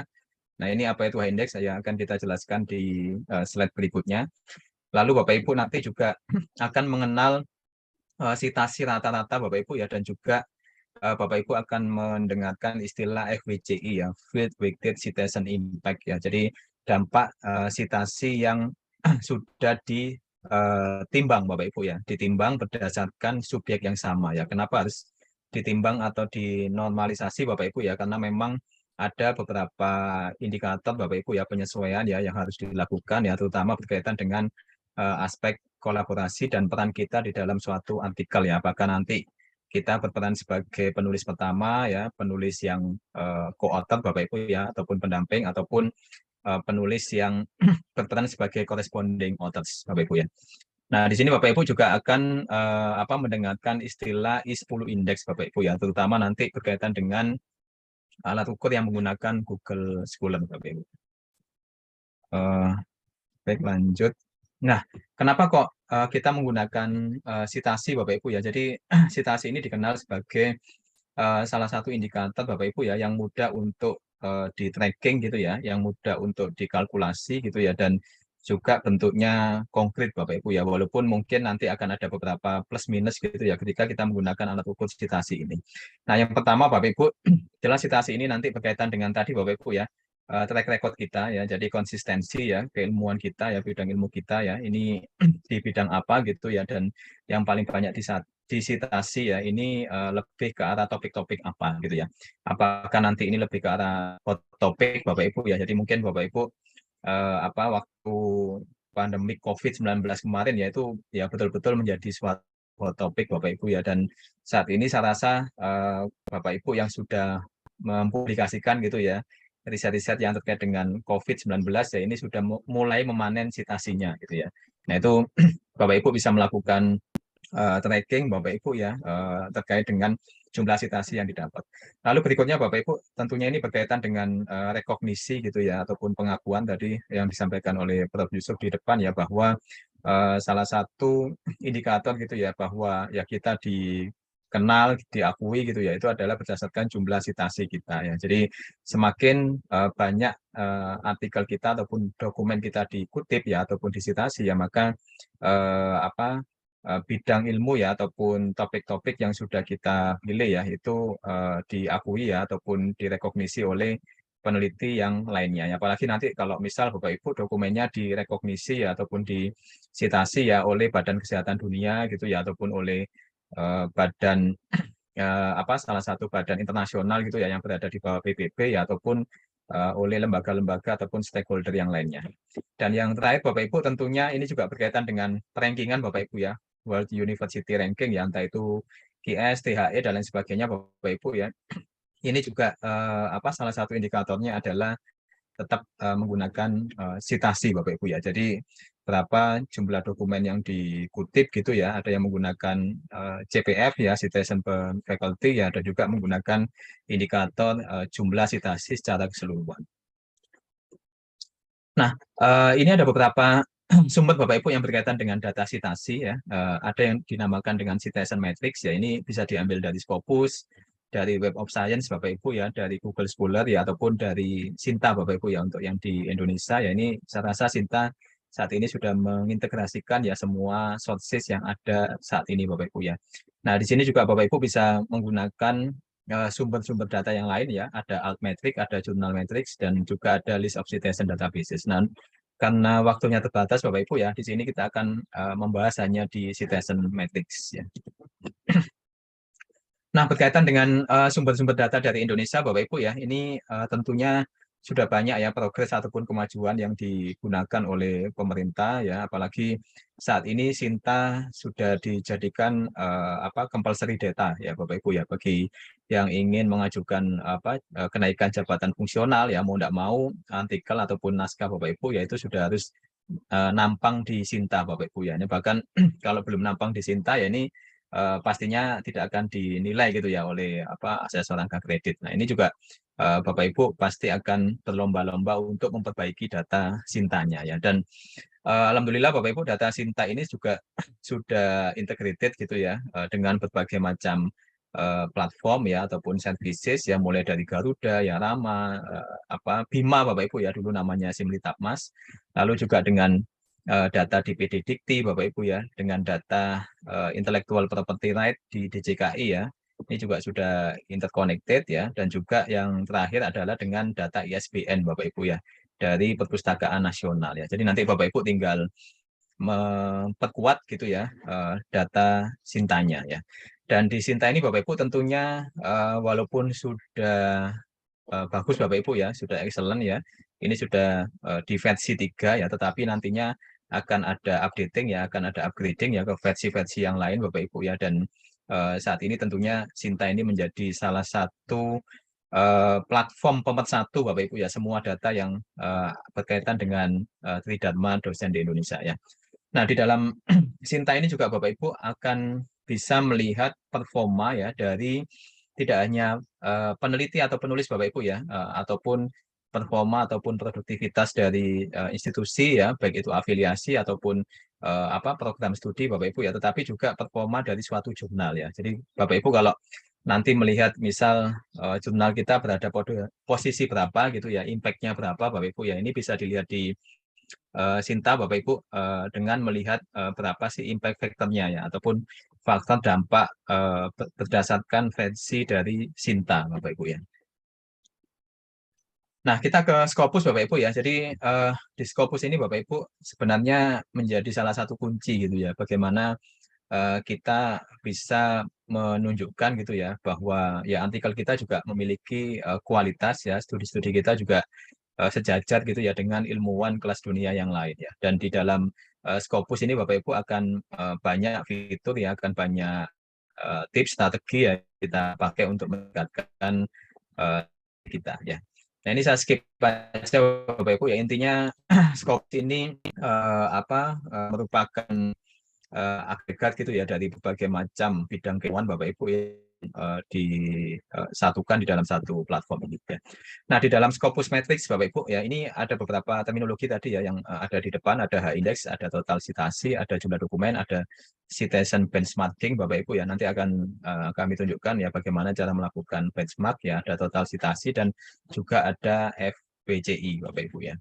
Nah, secara konkretnya bagaimana Bapak Ibu ya? Bapak Ibu nanti silakan melihat profil masing-masing ID Scopusnya Bapak Ibu ya, dimulai dari namanya, afiliasinya ya, lalu ID Scopusnya ya, lalu ada OJIT ID gitu ya. Di sini ada jumlah citasi, ada jumlah dokumen dan juga ada H-index ya. Dan di sini Bapak Ibu juga bisa melihat pergerakan dokumen ya dan juga pergerakan citasi Bapak Ibu ya. Jadi bisa dilihat Bapak Ibu di sini pergerakan citasi Bapak Ibu ya. Nah, mestinya kalau secara natural Bapak Ibu ya, nanti citasi ini akan makin meningkat Bapak Ibu ya. Jadi ini garisnya ini akan semakin hal ini wajar Bapak Ibu ya, seiring dengan berjalannya usia. Jadi usia dokumen ini akan berbanding positif Bapak Ibu ya dengan jumlah citasinya gitu ya. Nah, demikian juga nanti Bapak Ibu dokumen ini karena memiliki lifetime ya, memiliki usia ya, ada kemungkinan nanti garisnya ini juga akan menurun Bapak Ibu ya, akan melandai gitu ya, ketika nantinya sudah mencapai titik maksimum ya. Nah, biasanya berapa tahun ya? 5 sampai 10 tahun Bapak Ibu ya. Makanya sebenarnya waktu yang terbaik Bapak Ibu ya, golden time gitu ya, golden time ya untuk meningkatkan ataupun membooster gitu ya artikel-artikel kita ya, sebenarnya secepatnya Bapak Ibu ya, ketika sudah publish ya, itu secepatnya kita booster, kita posting ya, supaya nanti di sini ada kenaikan dari sisi citasi Bapak Ibu ya. Nah, ini harapannya ya 1 tahun pertama gitu ya, sampai nanti tahun ke-10 Bapak Ibu ya, ini bisa melihat peningkatan citasi yang ada di sini ya. Nah, di sini juga Bapak Ibu nanti akan melihat most contributed topic Bapak Ibu ya, yang sesuai dengan expertise ataupun keilmuan Bapak Ibu ya. Di sini Bapak Ibu akan di-assign automatically ya oleh AI Scopus ya, oleh algoritmanya Bapak Ibu, kira-kira nanti lebih banyak di fokus di area mana gitu ya. Nah, berikutnya kita ke WOS Bapak Ibu ya. Nah, untuk WOS ini Bapak Ibu, salah satu kekurangannya ya, kita harus melanggan Bapak Ibu ya. Mungkin Bapak Ibu yang menggunakan versi preview Bapak Ibu ya, ini akan mengalami beberapa keterbatasan ya, terutama nantinya ketika Bapak Ibu akan melakukan analisis citasi ya. Nah, di dalam WOS ini apa saja yang bisa kita explore Bapak Ibu ya. Jadi semua jurnal-jurnal Bapak Ibu ya yang tentunya terindeks ya di kategori Web of Science Core Collection ya. Jadi koleksi inti Bapak Ibu ya. Nah, ada 6 ya Bapak Ibu ya yang masuk di dalam koleksi inti ini ya. Ada SCIE, ada SSCI, ada AHCI, ada ESCI Bapak Ibu ya, ada JPCI dan ada BKCI. Nah, ini mungkin perlu sesi khusus Bapak Ibu ya untuk menjelaskan mengenai WOS ini Bapak Ibu ya. Intinya strategi untuk peningkatan citasi sebenarnya pada prinsipnya sama Bapak Ibu ya, di semua database ya, entah itu di Scopus ya, ataupun di WOS ya, ataupun di Google Scholar ataupun di platform yang lain gitu ya. Ya, nanti kita share di belakang ya. Untuk yang alat ukurnya di WOS ini Bapak Ibu, seringkali Bapak Ibu mungkin pernah ataupun sering mendengar gitu ya, istilah-istilah yang berkaitan dengan impact factor ya, ataupun faktor dampak suatu jurnal. Nah, itu yang berkaitan dengan kualitas jurnal. Tapi untuk level penulis Bapak Ibu hampir sama ya. Ini menggunakan H-index ya, total dokumen ya, total citasi ya, jumlah yang mengutip artikel kita, dan juga rata-rata citasi per dokumen Bapak Ibu ya. Nah, Bapak Ibu, untuk yang sudah melanggan nanti seperti ini Bapak Ibu ya, profil dari WOS-nya gitu ya, dan juga ada green tick ya. Jadi tidak hanya Instagram Bapak Ibu ya, ataupun Meta verified ya yang ada green tick ya Bapak Ibu. Kalau yang sudah institusinya melanggan dan juga sudah mengklaim ya ataupun mengcleaning profilnya ya, ini juga akan mendapatkan green tick dari Web of Science Core Collection ya. Nah, yang berikutnya Bapak Ibu ini database Google Scholar ya. Ini saya rasa tadi sudah banyak ya dijelaskan oleh dua pembicara di depan Bapak Ibu ya. Intinya hampir sama ya untuk matrix ataupun alat ukurnya Bapak Ibu. Dan di sini di Google Scholar ini Bapak Ibu nantinya Bapak Ibu perlu mengecek kembali, melihat kembali gitu ya, terutama apakah artikel-artikel ini merupakan artikel yang betul-betul ditulis oleh Bapak Ibu ya. Karena kalau misal di sini Bapak Ibu set otomatis ya, kadang banyak sekali ataupun beberapa artikel ya yang bukan tulisan kita itu masuk ke dalam profil kita. Nah, itu pun tetap harus di cleaning Bapak Ibu ya. Nah, ini nanti Bapak Ibu ya bisa dipakai sebagai salah satu aktivitas kita ya, bagaimana cara kita untuk menaikkan Bapak Ibu ya citasi secara targeted gitu ya. Karena memang tadi seperti yang disampaikan oleh Prof. Yusuf di depan ya, bagaimana supaya H-index kita naik sekian ke sekian Bapak Ibu ya. Nah, itu bisa sebenarnya secara targeted ya. Nah, untuk melakukan ini Bapak Ibu harus tahu dulu ya bagaimana cara kita mengenerate ataupun menghitung, mengidentifikasi dan juga mengkalkulasi total citasi kita ya. Nah, di dalam kalkulasi H-index nanti Bapak Ibu ya, mungkin saya langsung praktekkan saja ya setelah ini Bapak Ibu ya. Intinya Bapak Ibu ikuti tahap-tahap ini Bapak Ibu ya, dan di scopus.com ya, ini sangat mudah bagaimana cara kita melakukan targeted citation Bapak Ibu ya, supaya nanti H-index kita juga naik sesuai dengan harapan kita ya.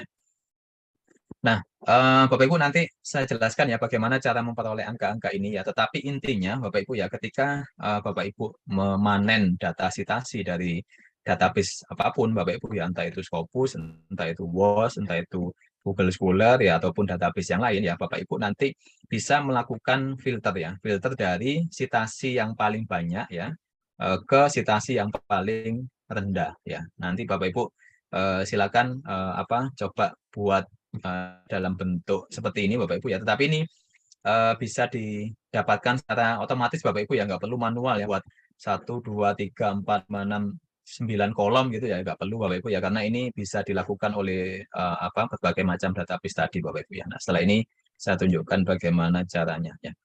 Nah, strateginya bagaimana Bapak Ibu ya supaya Bapak Ibu tadi bisa melakukan targeted citation ya. Yang pertama jelas Bapak Ibu publish di High Impact Journals ya. Nah, ini di Journalness ya tadi disampaikan oleh Prof. Yusuf ya, bahwa kita juga sudah bisa menjadi syarat khusus Bapak Ibu ya dengan set score 0,8 dan masuk di dalam persentil Q3 Bapak Ibu ya. Jadi kuartil 3 ini saya rasa capaian yang juga sudah luar biasa Bapak Ibu ya, karena ini merupakan kuartil pertama dari Journalness gitu ya. Nah, harapannya nanti juga syukur-syukur bisa lompat 2 digit gitu ya ke kuartil yang di atasnya Bapak Ibu. Nah, kalau dilihat Bapak Ibu memang strategi pertama ini cukup menantang Bapak Ibu ya, terutama bagi Bapak Ibu yang mungkin baru pertama kali publikasi ya, tetapi kami di sini di Journalness juga berkomitmen Bapak Ibu ya, paling enggak memang keunikan ya ataupun uniqueness ya dari artikel-artikel yang berasal dari Indonesia ini juga bisa kita fasilitasi ya, sehingga Bapak Ibu silakan ya yang punya naskah ya ataupun yang sudah menyelesaikan artikelnya ya, dan juga mungkin sudah dikejar-kejar juga Bapak Ibu ya oleh luaran wajibnya gitu ya dan lain sebagainya, silakan nanti disubmit ke Journalness ya. Lalu berikutnya Bapak Ibu, strateginya adalah publish ke jurnal-jurnal yang open access ya. Nah, open access ini apa ya? Jurnal yang bisa diakses secara terbuka, gratis ya, dan juga bisa diakses kapanpun tanpa ada suatu hambatan ya. Dan ini Bapak Ibu, Journalness juga sudah menggunakan platform Open Journal System ya, yang mana semua artikel ya ini juga sudah bisa dibuka dan diakses Bapak Ibu ya kapanpun dan dimanapun ya. Lalu berikutnya strateginya Bapak Ibu adalah Bapak Ibu wajib mengutip artikelnya sendiri Bapak Ibu ya. Kenapa? Ya karena memang ini menunjukkan tadi Bapak Ibu ya expertise ya ataupun keilmuan ya ataupun rekam jejak Bapak Ibu ya. Jadi apalagi Bapak Ibu nanti kalau misal ini ya berkompetisi di penelitian platform Bima Bapak Ibu ya, itu salah satu penilaian yang cukup signifikan ya Bapak Ibu adalah menunjukkan bahwa Bapak Ibu pernah melakukan riset di area tersebut ya, dan itu ditunjukkan dengan citasinya Bapak Ibu ya. Jadi mulai sekarang jangan istilahnya nggak pede gitu Bapak Ibu ya untuk mengutip tulisan Bapak Ibu itu sendiri ya, silakan nanti dikutip ya, yang penting Bapak Ibu sudah menunjukkan bahwa Bapak Ibu concern di bidang tersebut gitu ya, dan juga tentunya konsisten ya. Lalu berikutnya Bapak Ibu, ini Bapak Ibu juga wajib mendorong ya ini ya mahasiswa ya teman ya atau siapapun gitu ya menyarankan untuk mengutip naskah kita ya. Nah, apakah ini diperbolehkan ya, asalkan tadi Bapak Ibu ya relevan ya dan juga proporsional ya, ini saya rasa sah-sah saja Bapak Ibu ya. Bahkan di Committee of Application Ethics sendiri ya, untuk self citation itu diperbolehkan ya dengan prinsip tadi ya, relevansi dan proporsionalitas ya.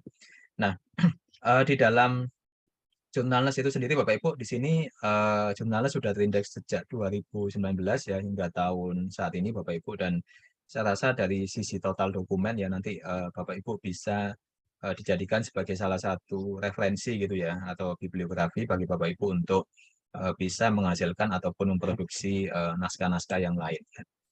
Nah, di dalam Jurnalnes Bapak Ibu, salah satu strategi yang selalu kita sarankan atau kita dorong adalah kolaborasi ya. Kenapa kolaborasi Bapak Ibu ya? Karena memang berdasarkan data Scopus dan Saifol Bapak Ibu ya, nilai FWCI ya, yang standarnya adalah 1 Bapak Ibu ya. Jadi standar 1 itu adalah standar citasi rata-rata dunia Bapak Ibu ya, berdasarkan bidang ilmu yang sama ya. Jadi misal ini untuk keperawatan FWCI-nya 1 ya, berarti kita berada di angka yang sama Bapak Ibu ya, citasinya dengan angka citasi rata-rata dunia. Nah, kalau nilai FWCI Bapak Ibu di atas 1 ya, berarti artikel ataupun studi Bapak Ibu ini bagus Bapak Ibu ya, karena dikutip lebih dari angka rata-rata dunia ya. Jadi intinya di atas 1 FWCI-nya ya, maka ini akan lebih besar lagi ya. Nah, berdasarkan bukti empiris Bapak Ibu ya, FWCI yang besar ya itu didapatkan dari artikel-artikel yang ditulis berdasarkan kolaborasi ya. Jadi kalau Bapak Ibu menulis tidak hanya dengan satu institusi ya, tetapi dengan institusi yang lain, syukur-syukur kalau dengan orang dari luar negeri gitu Bapak Ibu ya. Nah, ini saya yakin nanti FWCI-nya juga pasti akan meningkat ya, begitu pula dengan citation per faculty-nya Bapak Ibu ya, CPF-nya. Nah, itu datanya nanti Bapak Ibu bisa cek di scopus.com ya.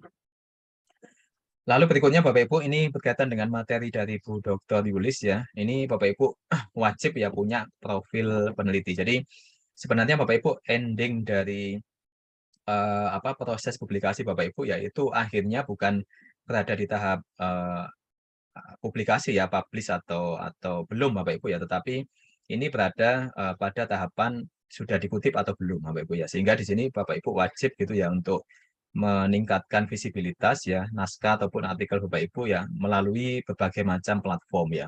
Boleh Bapak Ibu nanti sharing di Mendeley ya, boleh di ResearchGate ya, boleh di Akademia, boleh di Google Scholar ya, ataupun Bapak Ibu mau membuat salah satu caption ya, salah satu postingan gitu ya di LinkedIn ataupun sosial media yang lain ya. Jadi ini sah saja Bapak Ibu ya untuk bisa mempromot dan juga membranding artikel Bapak Ibu ya. Nah, strategi yang lain Bapak Ibu, ini keep writing and publishing ya, ini tentunya menjadi salah satu semangat kita bersama Bapak Ibu ya, bahwa ya jangan pernah berhenti gitu ya untuk melakukan riset, jangan pernah berhenti untuk menulis ya, begitu juga dengan mempublikasikan, karena ini berkaitan dengan tadi Bapak Ibu ya, persistensi ya, ketekunan ya, dan juga semangat juang kita ya. Saya yakin nanti kalau Bapak Ibu konsisten gitu ya, produce ya setidaknya beberapa artikel gitu Bapak Ibu ya di bidang yang sama ataupun topik yang sama ya dalam 1 tahun ya, pasti visibilitasnya juga cukup signifikan Bapak Ibu ya.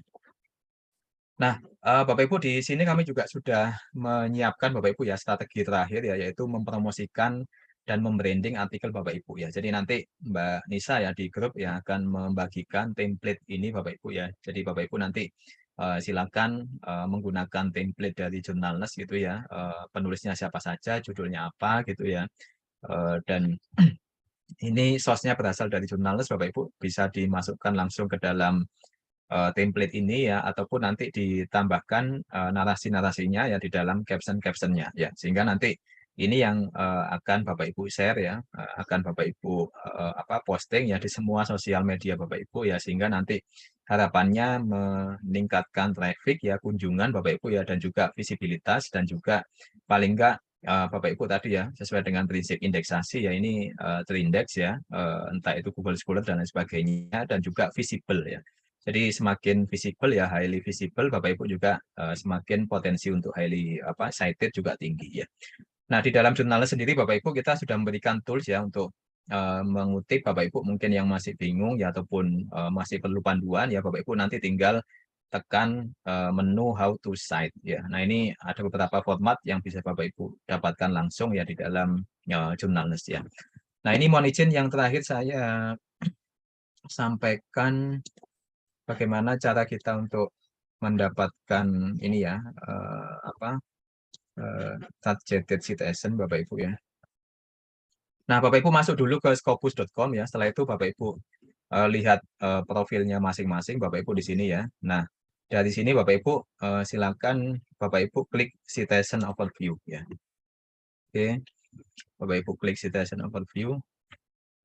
Nah, dari citizen overview Bapak Ibu silakan nanti Bapak Ibu scroll ke bawah ya.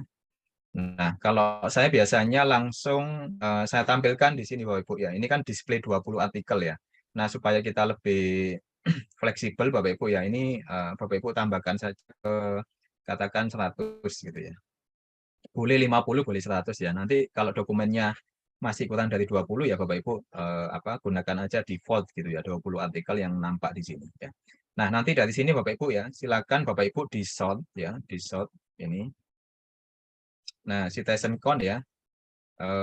Dari yang paling banyak ke yang paling rendah Bapak Ibu ya. Jadi di sini yang paling banyak ke yang paling rendah. Nah, seperti ini Bapak Ibu ya. Jadi Bapak Ibu nggak perlu membuat kolom sendiri, nggak perlu membuat manual ya, karena ini nanti Bapak Ibu ya, ini bisa di download Bapak Ibu ya, bisa di kopas juga gitu ya, dan juga bisa Bapak Ibu pindahkan ke dalam bentuk Excel ya. Nah, di sini Bapak Ibu bisa melihat ataupun melakukan upaya-upaya targeted citizen ya.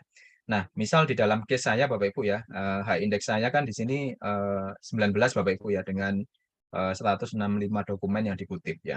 Nah, saya bisa melihat ya di sini Bapak Ibu ya. Jadi saya hitung mulai dari artikel nomor 1 ya sampai artikel yang kesekian Bapak Ibu ya, yang mendapatkan minimal 19 kutipan ya. Jadi Bapak Ibu nanti bisa dilihat di sini ya, di dalam total citasinya gitu ya. Hampir mirip ya tadi dengan yang disampaikan oleh Prof. Yusuf ya. Ternyata citasi saya ya, ya halo. Oh, ini ya. Saya lanjut. Ya, lanjut Pak. Kalau dilihat di dokumen ke-19 Bapak Ibu ya, ini ternyata total citasi saya ada 20 Bapak Ibu ya, dan setelah maaf keklik ya. Saya back dulu.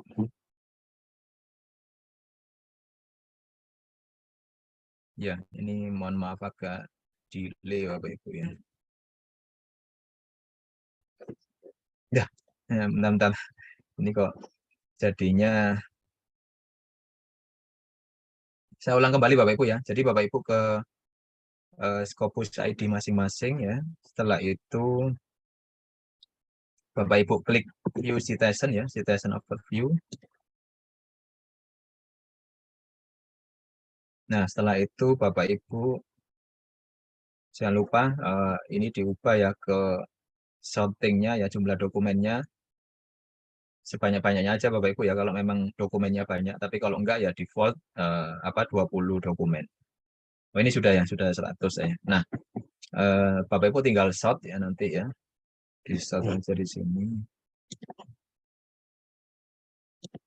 Citizen count ya, ini descending Bapak Ibu ya. Jadi berdasarkan citasi yang paling banyak ke citasi yang paling sedikit ya. Nah, karena high index saya 19 Bapak Ibu ya, maka yang perlu saya lakukan ya untuk meningkatkan high index saya ke high index 20, 21 Bapak Ibu ya. Nah, ini saya harus fokus Bapak Ibu ya ke di sini Bapak Ibu ya, mulai artikel yang ke-20 ya. Jadi high index 19 Bapak Ibu menunjukkan bahwa ada 19 dokumen saya ya yang dikutip oleh minimal ya itu 19 kali kutipan ya. Nah, ini ternyata 19 kali kutipan ini berhenti di sini Bapak Ibu ya. Di angka total citizen 20 ya. Sedangkan yang artikel ke-20 hingga ke bawah Bapak Ibu ya, ini angkanya masih di bawah total citizen 19 ya. Sehingga Kalau saya ingin naik ke angka berikutnya Bapak Ibu ya ke 20, 21, 22 ya, maka saya juga harus menaikkan dokumen yang nomor 20 ke bawah Bapak Ibu ya. Jadi ini yang harus saya perhatikan Bapak Ibu ya. Tetapi kalau misal kita ingin naik ke angka 22 Bapak Ibu ya, berarti artikel saya yang nomor 17 ya, 18 ya, ini juga harus mendapatkan masing-masing satu kutipan ya, supaya nanti ini juga naik ya, bergerak ke angka 22 ya. Dan apakah ini hal yang mudah Bapak Ibu ya? Tentunya bukan hal yang mudah, tetapi juga tidak sulit Bapak Ibu ya. Jadi Bapak Ibu tadi ya strateginya ya bisa melakukan beberapa upaya ya yang sudah kami bagi di sini ya, dan Bapak Ibu tentunya bisa melakukan targeted citation tadi ya. Jadi Bapak Ibu fokus saja ya ke dokumen-dokumen yang indeksnya masih kecil ya, masih rendah ya, ataupun perlu dikutip ya, atau memang Bapak Ibu ketika ingin menaikkan angka H-index ya ke H-index yang Bapak Ibu inginkan, Bapak Ibu fokus ke artikel yang sudah diidentifikasi tadi ya. Nah, data ini Bapak Ibu bisa di download Bapak Ibu ya ke dalam bentuk Excel, dan ini bisa Bapak Ibu simpan gitu ya, Bapak Ibu analisis, dan juga bisa Bapak Ibu update Bapak Ibu ya. Jadi nanti Bapak Ibu memerlukan untuk keperluan peningkatan citasi ya, maka ini bisa dilakukan ya. Nah, ini tadi Bapak Ibu saya cerita mengenai golden time ya, ataupun istilahnya usia harapan hidup artikel gitu ya. Nanti Bapak Ibu bisa melihat ya bahwa artikel-artikel yang sudah publish lama Bapak Ibu ya, tentunya kutipannya juga cukup tinggi ataupun cukup besar ya, kecuali artikel-artikel yang ditulis bersama dengan kolaborator dunia ya, ataupun konsorsium Bapak Ibu ya. Jadi kalau Bapak Ibu ingin supaya artikelnya citasinya tinggi Bapak Ibu ya, Bapak Ibu bisa bergabung ke beberapa konsorsium ya, ataupun beberapa asosiasi dunia ya yang sesuai dengan bidang penelitian Bapak Ibu ya. Jadi ini mungkin yang bisa kami sampaikan Bapak Ibu. Yang untuk berikutnya saya serahkan kembali ke Mas Rifki selaku moderator. Sekian dari saya. Wassalamualaikum warahmatullahi wabarakatuh. Waalaikumsalam warahmatullahi wabarakatuh. Baik, terima kasih Pak Ferry atas sharingnya. Jadi tadi Bapak Ibu terkait dengan best practice-nya ya, untuk kita mendapatkan citasi yang lebih agar artikel kita bisa disitasi juga, dibaca oleh orang lain. Salah satunya adalah dengan mengajak kolaborator ya, mengajak autor dari luar negeri mungkin yang juga sama gitu ya, untuk rumpun ilmunya dengan kita yang satu linear, untuk kita jadikan sebagai autor bersama dalam artikel publikasi kita. Baik, Bapak Ibu, karena 3 pembicara sudah menyampaikan materinya, saya persilahkan jika ada yang ingin didiskusikan, bisa langsung raise hand ya, untuk kami sampaikan juga kepada seluruh pembicara. Silahkan Bapak Ibu. Atau bisa langsung di-unmute ya untuk mikrofonnya. Jika ingin ada yang didiskusikan terkait dari yang pertama tadi Prof. Yusuf, perhitungan dari artikel-artikelnya yang sudah publish, apakah sudah memenuhi kriteria untuk nantinya dijadikan sebagai tambahan KUM itu tadi ya. Kemudian dari Ibu Dr. Yulis untuk promotionnya, dan yang terakhir Pak Ferry untuk best practice-nya ya, jadi meningkatkan H-index dan juga citasi dari artikel Bapak Ibu masing-masing. Oke, saya persilahkan. Ada yang ingin bertanya mungkin?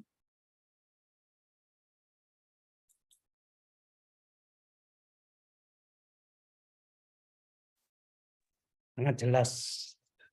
Oke, berarti sepertinya sudah jelas nggih. Yang bertanya ada dia nanti. Pada tadi ya, nggih. Ini ada yang resen, silahkan Mas dari ini Pak Rahmat Babula, silahkan. Silakan Pak Mato. Ya, terima kasih Mas Rifki. Assalamualaikum warahmatullahi wabarakatuh. Waalaikumsalam. Mohon izin Prof, Pak Ferry dan Bu Yulis, salam hormat.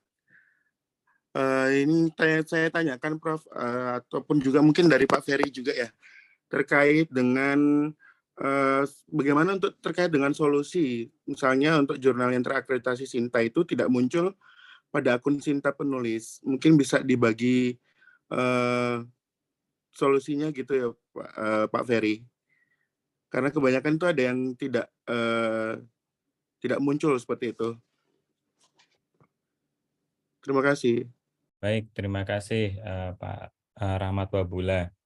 Baik, mungkin dari Pak Ferry nggih, sepertinya yang sering mengatasi hal permasalahan semacam ini Pak Ferry kemarin-kemarin.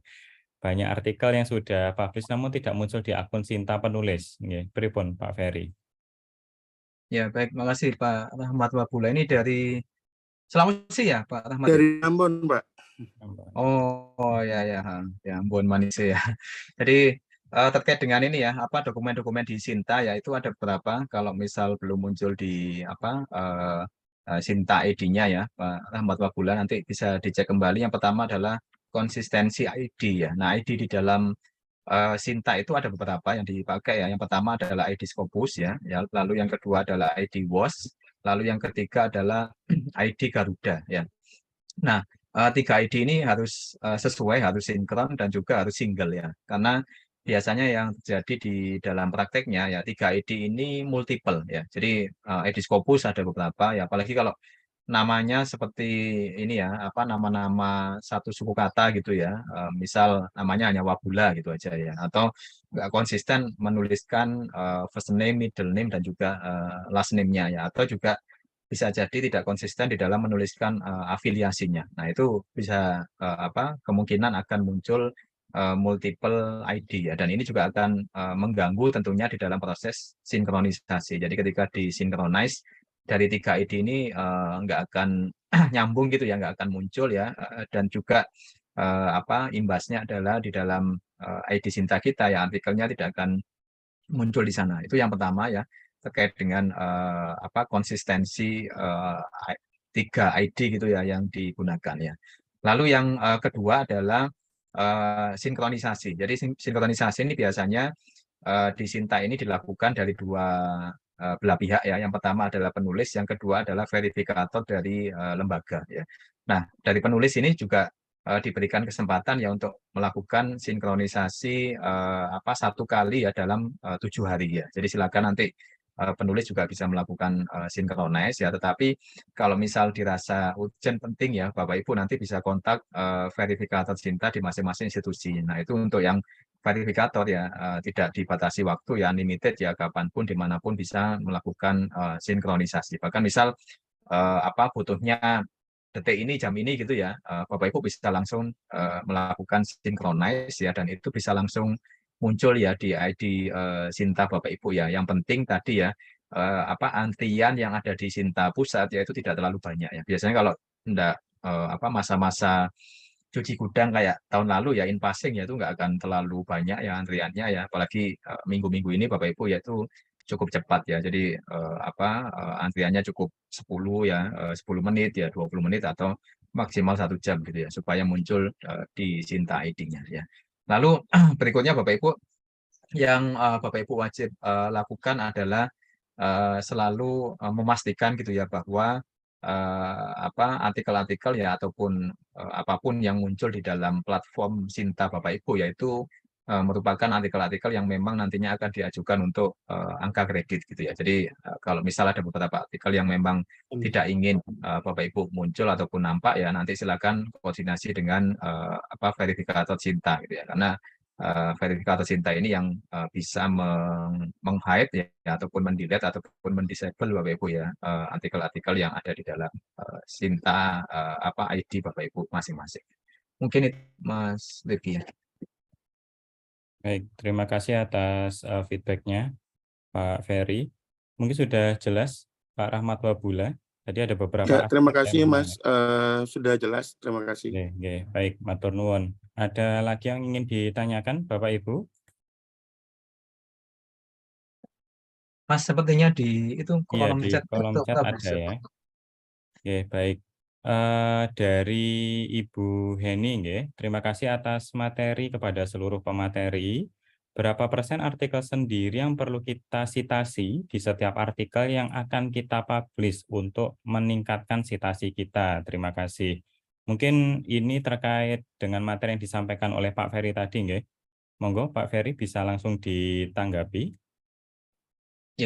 Kalau dari Kope ya itu tidak ada ini ya juknis khusus ya berapa persen ya. Intinya adalah tadi ya relevan dan proporsional. Nah, proporsionalnya berapa persen ya saya rasa dikembalikan ke penulis gitu ya.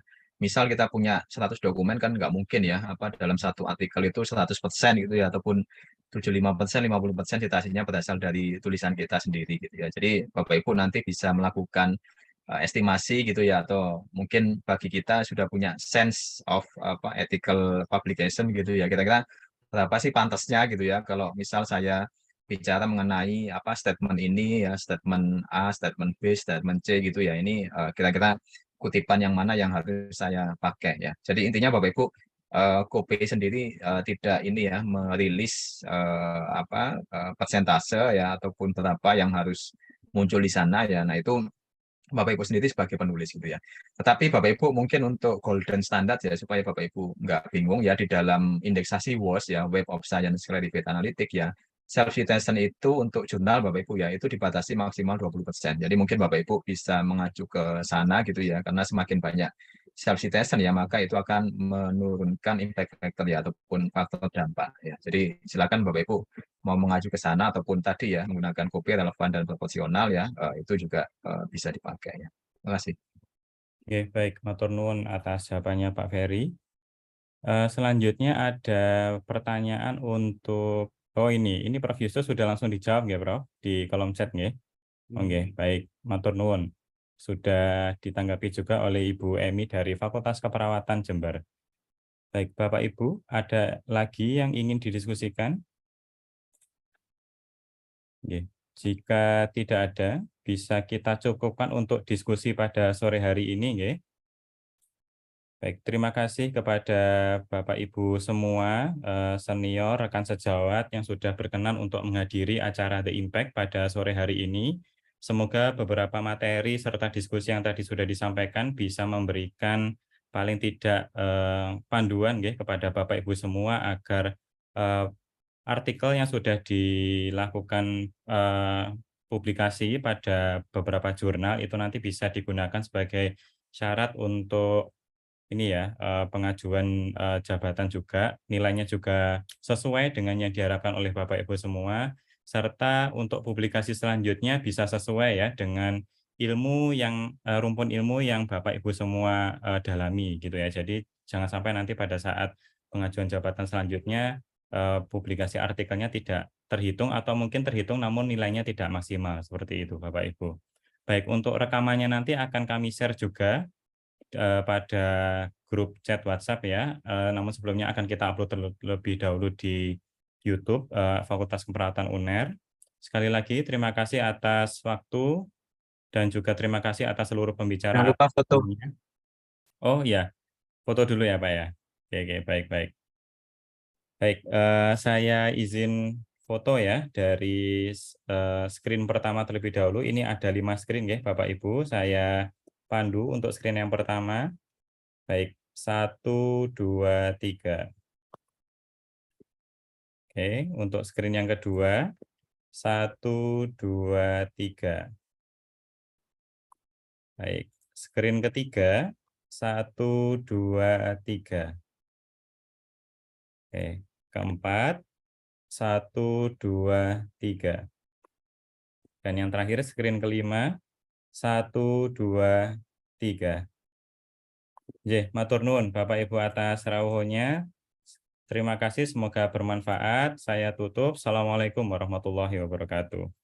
Waalaikumsalam warahmatullahi wabarakatuh. Terima kasih banyak. Terima kasih. Prof. Sehat selalu. Terima kasih ilmunya.